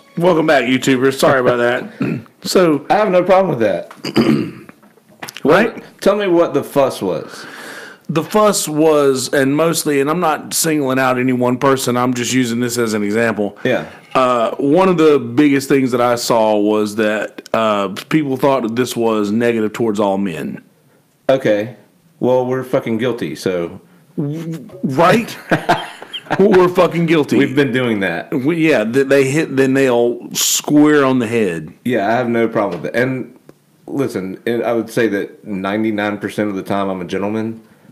But, Yeah. there's guy stuff that's just kind of built in that we need to, Yes. yank out at some point. And we're finally being shamed to do it, which is not the best way to, or not the best reason to do it, but it's kind of happening. Yeah, but it's not a reason to not do it. Yeah, exactly. And I have such a hard time. Trying to explain to people that this is the world that we're living in right now. We have to get past this. Yes. And that is a thing that I personally didn't realize, like the whole mansplaining part of it. I didn't realize, like, that's something What is that mansplaining? Like if a woman says something and nobody's paying and nobody gets it, then a man steps in and goes, well, what she's really trying to say is, like to convert from. That definitely happens. But yeah, that happens. And I didn't realize that was an issue, but apparently it bothers women, and it's something that they're bothered by. And I feel like they have the right to voice that. And now that I know that that's something that they're bothered by, then I can be more conscious about it. And think about it, yeah. This ad I wouldn't actually have thought about that, but yeah. Right? But this ad, so it actually worked for me personally. It worked for me. Yeah, the whole like the U2 thing, the comedians that are being now sort of beat up for things that from the past, either whether it be racial or sexual orientation or however I'm trying to say these things without politically correct things. Yes. But it's kind of the same thing. It's like we're now in this mode of shaming everybody that I think starts the conversation, but it seems like there's a better way to start the conversation than this weird shame game. Yes.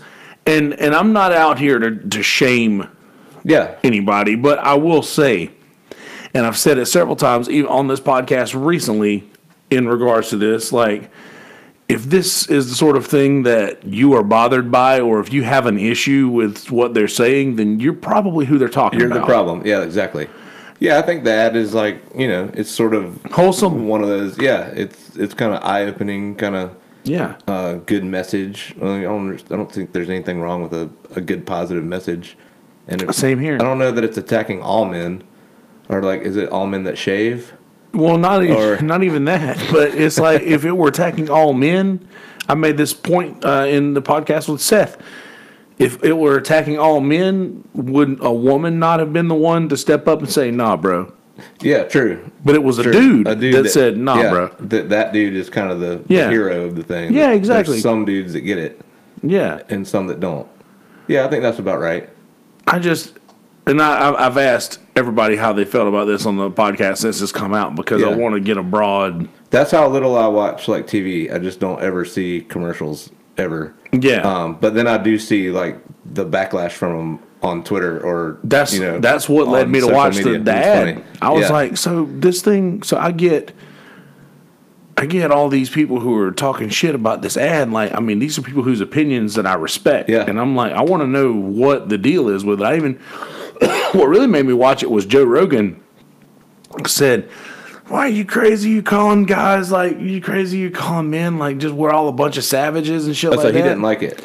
I don't think he was as for it as I am. Yeah. And I love Joe Rogan's opinion on pretty much everything. And I saw that and I was like, well, shit, I kind of need to watch this thing, to figure this out. Yeah. And I looked at it and the same exact way that you feel. Like, I'm not bothered by that at all. Just seems like they're just trying to make little boys grow up to be better men. Right. If you have a problem with that, then GTFO, bro. See ya. Yeah, like, really. GTFOOH. Yeah, right? Yeah. OH. Out of here. Okay. I know. I was just reiterating. I was adding to mine. OH. I mean, get out of here. But seriously, is that the world we're living in now? Did you? And don't want to make this a replay of the last podcast. Did you hear about the thing at Trivia Monday? No, I don't think so. So, in quick recap, there was a guy at Trivia, a team called Build That Wall. Okay. Who were actually good people, and their team name was tongue in cheek. It was like funny, but they won. Build That Wall won, and a guy from another team stood up and was like, with a show of hands, who's for the wall? Like, just took over the room, screaming, like, show of hands, who's for the wall? I'm like, no, don't do that. We're done. Like, we don't do that. We're all thinking that, and then. After nobody raises their hand, and he's like, so you want to end up speaking Spanish in 5 years. So you want to all speak Spanish in 5 years. And this is like in an entire room full of people who's seeing this happen, and somebody says something, and he starts screaming at this person in Spanish.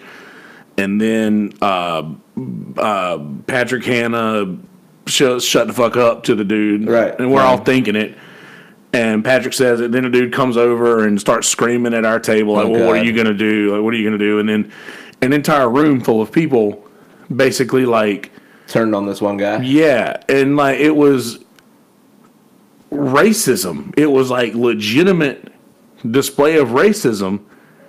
And the guy was just like, "Oh, so y'all want to speak Spanish in 5 years? You know, this is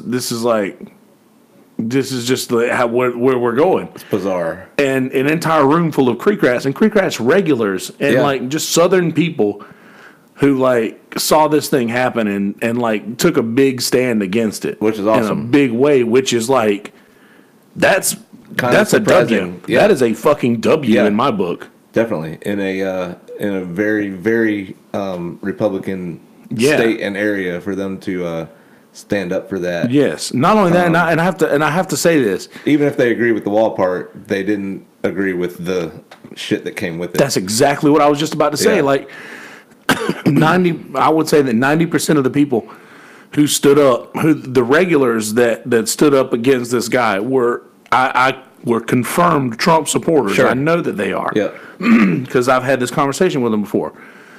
And I was like, that is the kind of thing that we need to be talking about. Yes. Rather than what the narrative that we're doing. Like, all of these people aren't bad. Everybody who is for this guy is not a bad person. Yeah. A lot of them are. They are. A lot of them are. And a lot of them are supporting this guy for the wrong reasons. And I don't either way. Like, I'm not left or right. Yeah. I am dead fucking center. Yeah. And I was just really, really surprised and impressed by that room, because nobody like stopped to think, you know what, maybe this guy's right because I do want the wall. Yeah. That was not in the conversation at all. It was like, this guy is wrong. You're being an asshole. He's being an asshole. He needs to go. Yeah. Good. And the entire room, like, it was like they were pushing for the first down. Like they an entire room pushed this guy out. Good. And there was a scuffle. There was like fisticuffs thrown. Yeah. And I mean, it was an issue, but no, I have not heard about that. But that's interesting. Little Old Merle's Inlet. Up. That's good. Right? I was like, an entire room. Our group somebody texted the other day and was like, so what happened to trivia last night? And I was like, racism lost. Good. Is what happened. And I was just so impressed by that showing by the room. Like, that was just... Yeah, there's a little hope out there that we don't hear about ever. Right? Yeah. Some good news in an area. And from good news that has nothing to do with... Like, I guess the good news that has nothing to do with any kind of political thing at all. Like, this is just somebody who is against absolute racism. No matter what the guy said, like, they definitely agree on the fact that there should be a wall. That's fine. But their disagreement was so large that it caused that sort of an uprising. Of the agreement, right? Yeah. Crazy. You don't see that ever. Yeah. Especially in a place like Creek Rats. It seems like if I had to guess just based on stereotypes, it would be like, hell yeah. Yeah. But it was like, shut the fuck up instead, which is great.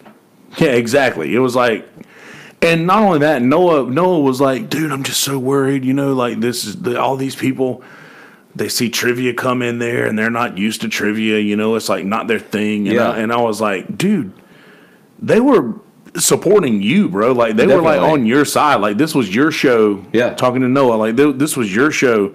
And this you were guy running this jumps thing. in. This guy hijacked your show, and an entire room full of people stood up in support That's of. so weird. Did you know the guy?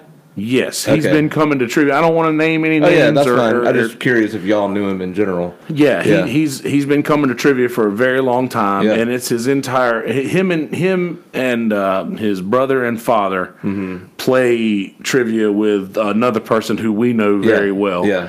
And I Will, was just Patrick and Bill. yeah, right. Nah, I mean it was definitely the same setup, that's enough. different cast. Yeah, that's enough. Same setup, different cast. Pretty funny. But yeah, it was just impeccably timed that right around the eclipse Yeah. and all the the eclipse and full moons bring out the It's a real thing, something apparently. in people. Yeah. And I've never seen this guy act like this before. Maybe he was just a little drunker than usual. Yeah. And How did the other his teammates react? his dad, after he's leaning over screaming at people at my table, and I'm just like, what do we solve by this? Yeah, like what's happening? who benefits from this? Yeah. And then the dad's like, basically, well, he's right? Like, not me, Yeah. but him, like Great. his son. Like, oh, so he's right. And he says this to me twice. Okay. Like, even when I go outside after there's been a scuffle out there, and I just walk out there to, like, Yeah. just be a presence. Keep the peace if you have And- to. Yeah. And I was like, looking the guy in his eyes, and he was like, I'm on your side. Like, you look me in my eyes and no, look into my eyes, and you can tell that I'm on your side. You know what side we're on, and I'm on your side. Weird. And the dad's like, well, he's right. He's right. And I'm like, no, I'm sorry, but he's not right. Yeah. He's a We've racist. crossed the line here. Yeah. Like, this is really, and I'm pretty sure I said you're a fucking racist. Fair. Like, but I just get so upset with the stereotypes that Southern men get Yeah. because I am one. We could add that scene to that commercial. Yeah, exactly. In the last half of the commercial. You're The a good fucking part. racist. Yeah, you're a fucking racist. No, you. Gillette. Yeah.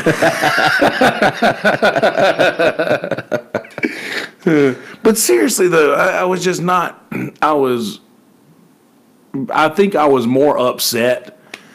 Yeah. When it happened, I was definitely more upset that kind of hatred was still in the world than I was excited that many more people. We're on the good side. Yes. Yeah. So I didn't see that until the next day. It's definitely happening. It's definitely still there. I don't want to say that because I hear words that you shouldn't hear a lot. Same here. They're sprinkled into jokes every now and then, and that stuff happens.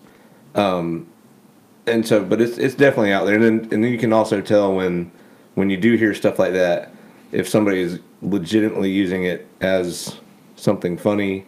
Yeah. Which still is, excuse me, is still not okay. It's in bad taste, but it's Right. at least not. Right. But then you can also tell blatant. when somebody's saying those things and it's like, oh shit. Like this guy obviously was on that oh shit level. This guy's definitely racist, which is crazy. Definitely fucking racist. Yeah. I just don't understand. What do you benefit? Where do you benefit from? I mean, I'd love to be able to speak fluent Spanish. That'd be awesome. Well, not only that. Well, here's the problem. English is. I was half kidding there, but No, I I know. actually would like to be able to speak Spanish. I wouldn't better. mind, speaking better Spanish. I can dabble. Yeah, I can un poco. That's about all I got. Un poco. Poquito. Poquito. Yeah, so. Donde coño están las llaves? Yeah, exactly. Yeah. Je ne sais pas. What language are we doing again? Where are we? La Filidons. So, English is like the number one language in the world, right? I guess. Is it? Doesn't seems every like time it should be. Every time I ask people, I just don't want to go traveling abroad because I don't speak any of those languages. You can Everybody's figure like, it out. everybody speaks English. You can figure it out. It's like, first off, haven't we already gotten that one out of the way? Like, Yeah, we're there. English is a very difficult language, but I think most everybody speaks it. Right. We're done. We're done with that. That's taken over. And So- anywhere, especially anywhere where you're going to go. Like you're not going to go to some Tourist location third or world anywhere. place. But Yeah. But seriously though, like, why are people so why is it finally okay for people to just show their true colors in public and just that used to be the kind of thing that people would keep hid. Yeah, and now it's like broadcast. It's because everybody's kind of like standing on like standing their ground. I feel like everybody's super stubborn about everything now, and you're not going to change anybody's mind. That's why I was saying that, and I was half kidding, but about Trump and Clemson. Yeah, like I just don't even like engage anymore, especially the Trump stuff. Like because I lean the other way. I typically lean pretty good ways left. Yeah. And so when the Trump stuff comes up, I used to be like fired up about it and a little bit like passionate about it. And now I've just been like beaten down, and it's just so polarizing, and I'm a pleaser is another half of that problem, but you just don't get anywhere. You have this conversation with somebody, and it just every time just goes nowhere. They're just waiting for their. Yeah, they just want to tell you why they think the way they think. Yeah. And then I'm going to say why I think the way I think. And they're going to say that again. Yeah, and we're going to get nothing accomplished. And it's going to be uncomfortable. And so now anytime it comes up, I just either laugh through it or just kind of talk through it until it goes away without saying anything. And half the time we'll just be like, oh, yeah, man, yep, and sort of agree without agreeing. Yeah. And just let it go away. Because I just don't want to feed that fire, and it's not worth it. Never. So, Jimmy mentioned something to me off camera last time that he wanted me to bring up to you. And let you expel on. I can't wait to hear this. Maybe, and you may veto the conversation. Okay. Depending on how you feel on subject matter. Carry on. I hear you have been having some interesting conversations with Brother Robert. Oh, Brother Robert. We really only... I'm not going to throw any last names in just in case. No. Brother Robert is a Merle's Inlet original. OG. And is Tito's probably OG. Tito's OG for sure. Robert, how old is Robert? 55? I think, yeah, ish. Somewhere in that range. He's probably in his 50s. He is I think he's from Columbia. Went to UGA. And just is a super friendly guy, super nice guy. We all get along, obviously. But he's a little bit of a contrarian. So that anything that is good, Robert's going to maybe kind of think is bad. And usually it's all in good fun and humor, and it rolls off people's shoulders, and you just have a laugh at it. You just have a laugh at it, and oh, come on, Robert, you know that. Yeah. But here, this last time, we got in an argument, a debate, a debate amongst friends. Yeah. He was upset about Deebo Samuel sitting out of the bowl game, and I think a handful of the Georgia players. Yeah. Which I have no problem with Deebo Samuel sitting out. Listen, if it was the national championship game, it'd be an issue, not the Belk Bowl. The Belk Bowl, yeah. Who cares? I mean, I've already forgotten about the Belk Bowl. It was horrible.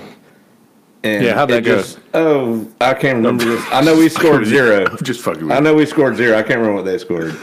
But it's just gone. Like the SEC championship from several years ago, that sticks with me. That hurt. Yes. Like big games.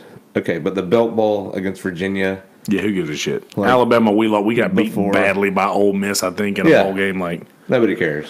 Yeah, who gives a shit? So if Deebo Samuel wants to sit out the Belk Bowl to not get hurt and potentially lose $1 million or millions of dollars by getting hurt in the Belk Bowl, I have no problem. I mean, yeah, you've been there 5 years, you've done your thing, you've played your ass off for this university, and then I guess there was a handful of Georgia players that didn't play in the Sugar Bowl. Or maybe they didn't play in the second half. I don't know the specifics, but so he was upset, and he was like, "If you sign with that school, you're obligated to play in every game. You got your free education and blah blah blah." And he just wouldn't let it go. And I was like, "Robert, you're wrong." And I'm never gonna ever stand up to anybody like that. I know. Just straight up, Robert, you're wrong. I don't know what to tell you. Like these kids, like who gives a shit about the Sugar Bowl? Yeah. If you win the Sugar Bowl, what's that get you? Nothing. Bowl of sugar. A bowl of sugar. A trophy with sugar in it. Yep. Congratulations. So anyway, I just kind of just like, he just gets under my skin about once a year, and I just find myself yelling at him. So Robert, you're wrong.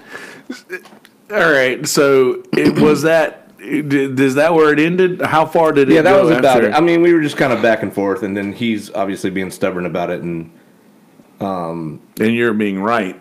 in my mind, yeah, Yeah. I like to think so. I mean, these kids can. I mean, what if they just faked injured? They could have just faked injured. At least they were honest about it, and hey, I'm not going to play in this bowl game. I'm preparing for the draft. Yeah. At least that's more honest. Sorry, yeah. It was just a weird. I don't know why you would care so much about this meaningless bowl game. I mean, if it was like, Georgia Auburn or Georgia Alabama, I can understand that, or Clemson Carolina. If the kid decided to sit out of that, that'd be a problem. Yeah. But you're sitting out of the Belt Bowl. The Nobody humanitarian bowl. Nobody gives a shit. Nobody cares.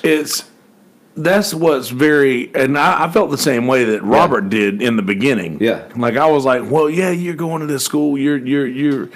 Why wouldn't you go out here and put on a show so that you can maybe make more money in the thing? But then, I don't remember who it was I was having a conversation with, but they made the comment that like, okay, well, what if he goes out and gets injured, and loses all of this money, and this Belt Bowl really doesn't make that much of a difference? It doesn't matter. So I was like, okay. So my mind was changed. I didn't look at it that way. I think his other argument, which wasn't his main argument, but once we got into it, was doing it for your teammates, which is also kind of bullshit, because there was some of this on South Carolina Twitter, which I follow.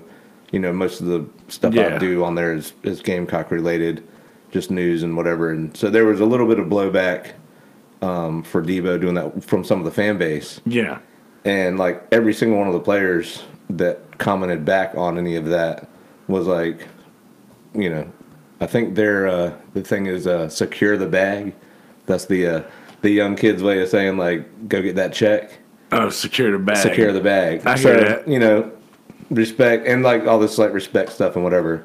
Like he's done enough for us. We bust our asses together.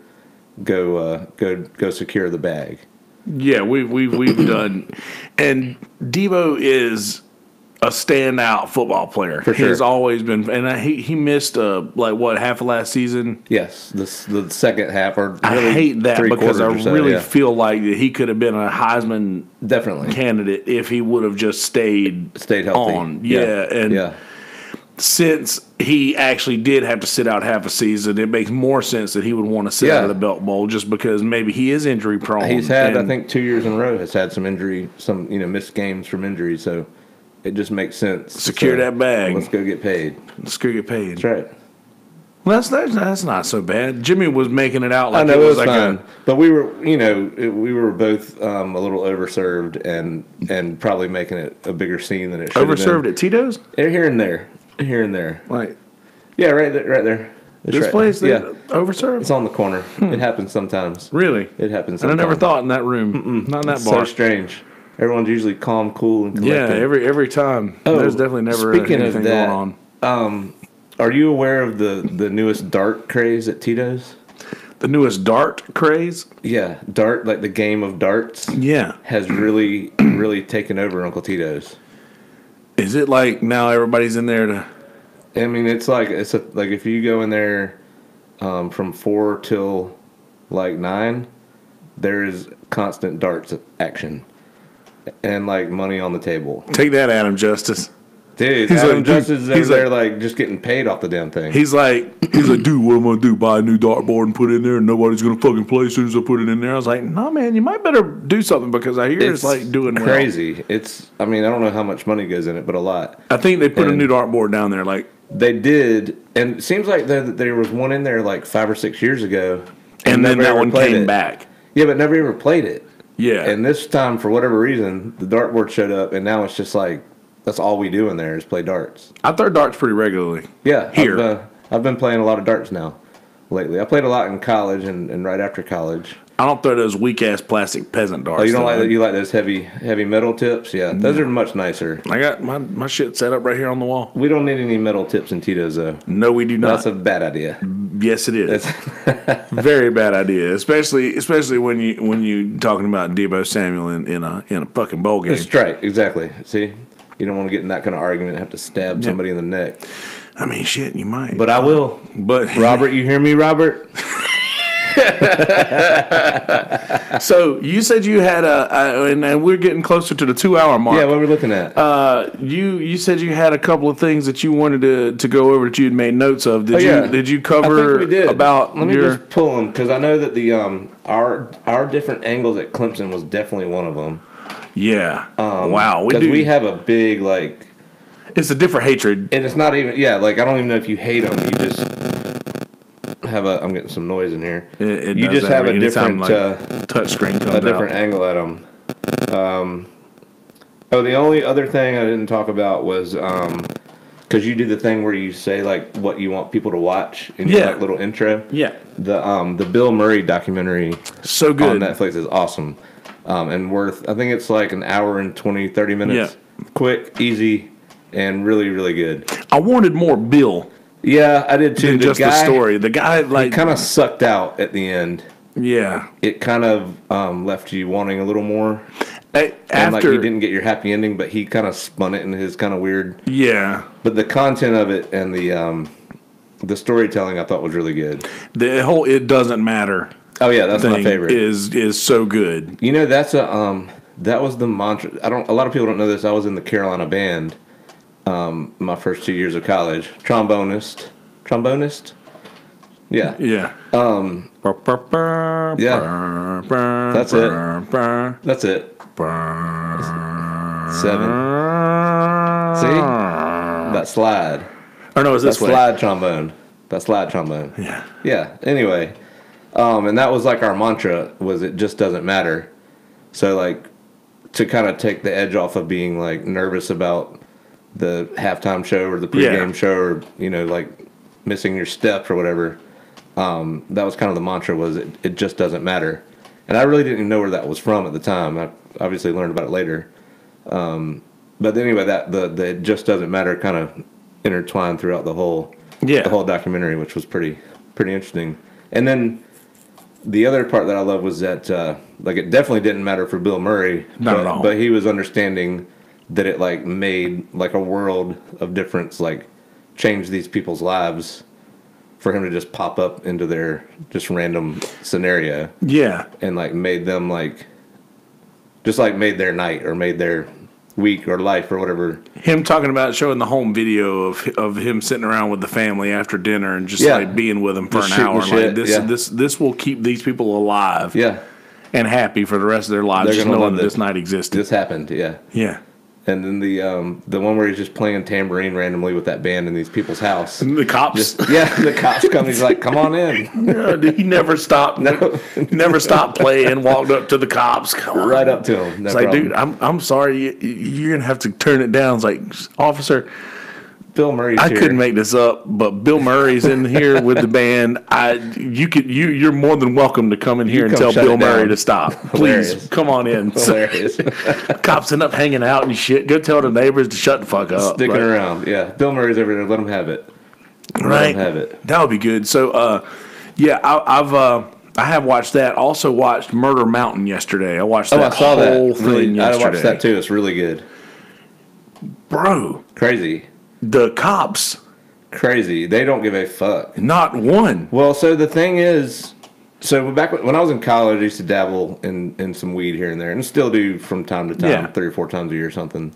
And I used like Humboldt County was like just like this legendary place in that culture, pot growers, and there was always the rumors of people with machine guns like guarding the properties and all that. Oh yeah. But seeing that, like, it kind of changed it from, like, and maybe it was kind of this legendary place back then. The way this kind of framed it is that it's changed a lot in the last, like, 20 years, which will be about right.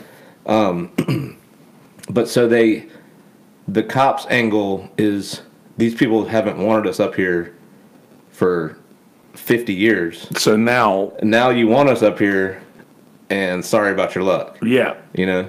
Exactly. And so it sounds like they're finally kind of coming around, and everybody is. Yeah. So, like, them being accepting of the cops and the cops being willing to kind of. Well, it does seem like the sort of the guys who were running the vigilante law enforcement in that area, all three got picked off. So they're all kind of gone. That's right. So now it's like, okay, so who do we turn to now? I guess we'll go to the actual law enforcement. We're left with nothing else, and this is all we got. So yeah, I do feel bad for like there's zero justice for a lot of those people who go up there and look for a different life and then just end up getting shot because the amount of money that they are owed by their employer is great enough to where it's worth it for them to just kill this person. Be off, be done, disappear. And that really? Yeah, it's pretty wild. Shit. I mean, and the amount of money that they were making back then, apparently this is now turning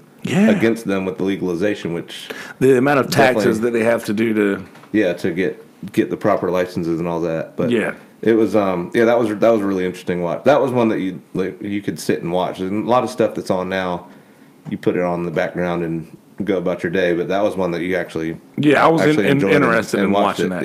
Yeah, that was good. I watched the whole thing yesterday. There's a Jeffrey Dahmer thing that's just come out. I think it dropped yesterday. I don't know if I can do that. How is it? I don't know yet. I can't do that. Probably tonight. I will. Super creepy. Is it like a documentary? Yeah.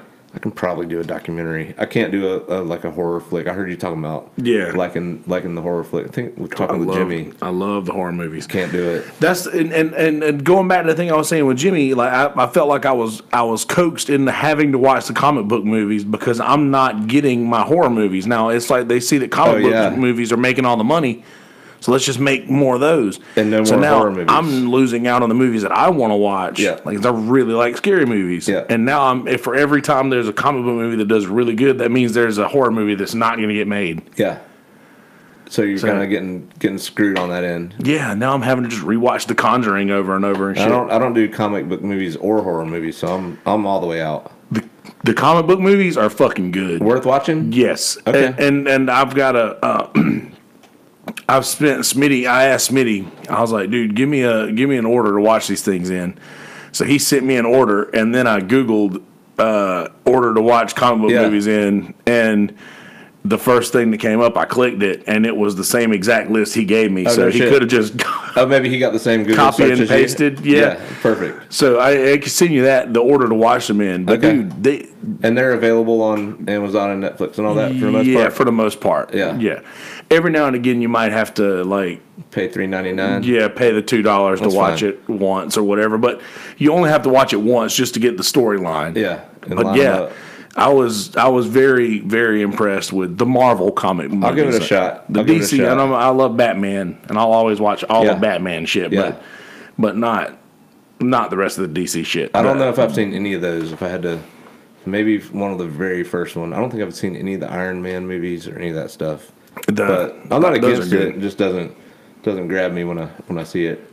They're pretty interesting. I mean, they're definitely got the Michael Bay aspect of like explosions and all this cool shit. And I don't think Michael Bay does them, but they're worth a watch. I like it. But anyway, what else are we gonna talk about? I don't know. I was about to say any. I think that's all I got. Any final thoughts? It seemed like I had a couple other things to jump into, but they're not coming off the top of my head. And we got all my the ones that I've kind of had that I've had thoughts about, what do I want to talk about. I think we hit most of those. Well, we even said in the text yesterday, we both love talking about nothing. Yeah, we can just go after it. Yeah. I think that's what I told you. I was like, I got a list of things that we're going to talk about. I can't wait to not talk about them. Yeah. Well, I think we did good, man. Yeah, I think that was a good little pod. Yeah, hit a lot of subjects. We're here right at the 2-hour mark. 120 minutes. We've had a few people watching live the entire time. All right. So yeah, it looks like we did all right. Yeah. Coastal Smile Center, 6800 North Kings Highway. Hold on, do that one more time. Ting. Can you edit in a ting? Ka-ting. Yeah, I need to do it. I need to get a soundboard built. Oh, I wanted a visual, like the white teeth, like ting. Oh yeah, I'm sure we can make. Yeah, I'm sure I can arrange something. We can work on that. But yeah. So Well, anyway, I enjoyed it. That was good. We're gonna be doing this again, and probably quicker than it's been since That'd the be last good. episode. Yeah. Like we'll be doing this.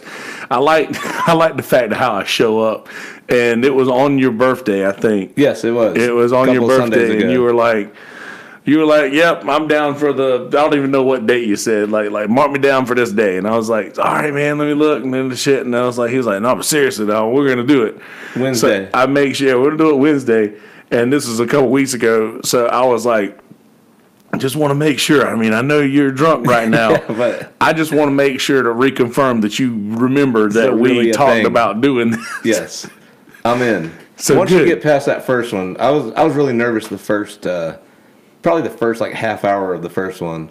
I felt a lot more comfortable this time. Well, good. Kind of the whole way through. I left the house a lot dirtier this time. This is better. Yeah, I don't feel so much pressure. Yeah. This is good. Yeah, much dirtier. That's right. And I listened to Patrick and Jimmy and Jeff Thomas. I listened to Jeff Thomas, and it seems like he's always a couple of episodes before me. I think that happened last time too. Yeah. But anyway, you just talk about nothing and it's still entertaining. So That's the thing. how bad could it be? I want to let people know that like this is yes, we're talking about nothing, and here's the thing. They're like, "Oh man, this shit's just boring." Well, if you're not into podcasts, they're all fucking boring. Pretty much. Yeah. If you're That's not all I into do them, they're is all but getting yes, ready, but- driving to work, driving home from work. But for people to There's a listen to podcast podcasts, like I was just listening to Doug Stanhope a while ago, just talking about some guy who's got a job at Safeway, Yeah, perfect. and they all think that it's Doug's son.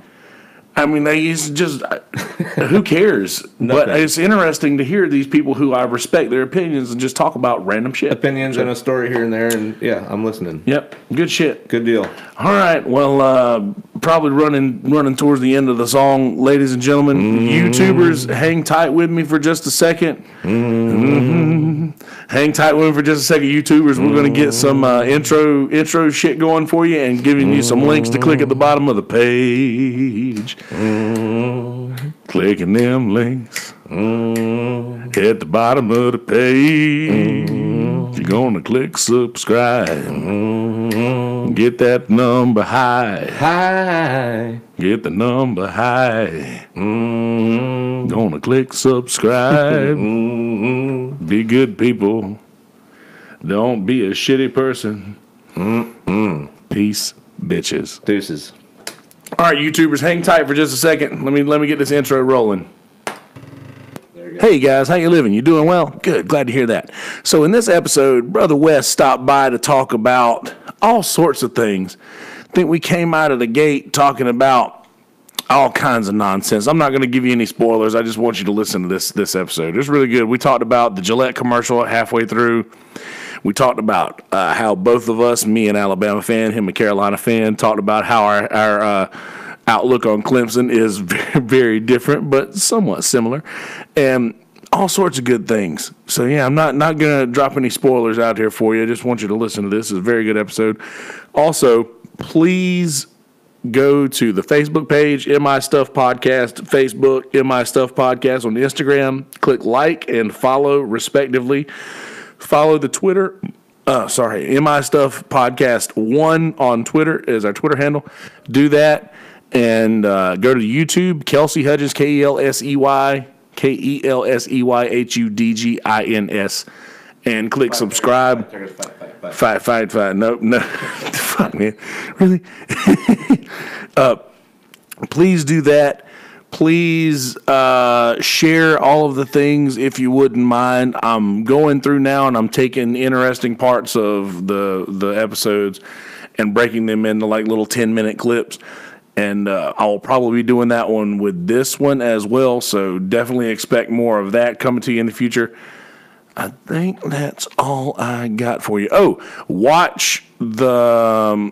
I think it's called... if you search Bill Murray on Netflix, you'll find it. It'll probably be the first thing that comes up. It's Bill Murray Stories. I think it's called. Watch that. Watch Murder Mountain. Just finished Murder Mountain yesterday. Both of us watched that. We talked about that a little bit there at the end. Don't know if there's anything that I've been listening to lately outside of podcasts that's going really well. But if you want to know what I haven't been listening to lately, I've been listening to the Doug Stanhope podcast a lot. I've been listening to Your Mom's House podcast a lot. Theo Vaughn's podcast, The Church of What's Happening Now, Joey Coco Diaz, obviously Joe Rogan Experience. Killer Mike is on right now. I guarantee you he's still talking because that is going to be a good episode. I'm going to turn that on as soon as I get out of here. But listen to those podcasts and listen to those because they're much better than mine. And if you're listening to mine, you find yourself hearing this and you want a little more, then that's how you can get that with those guys because they definitely do a better job than I do. But I'm trying to get to that level. And through releasing episodes, Joe Rogan's on episode 1200 and something, and I'm just right at episode 100 here. Episode 98. Can you believe it? Crazy. Episode number 98. All right, so without further ado, ladies and gentlemen, episode number 98, MI Stuff, featuring Wes Standish. Enjoy, motherfuckers. YouTubers, click the links that I'm going to put at the bottom of the page. If you're watching live, they're not there yet. They will be soon. Click those links. I love you. I mean it. Be good people. In a world full of shitty people, don't be one of those people. Be a good person. Peace, bitches.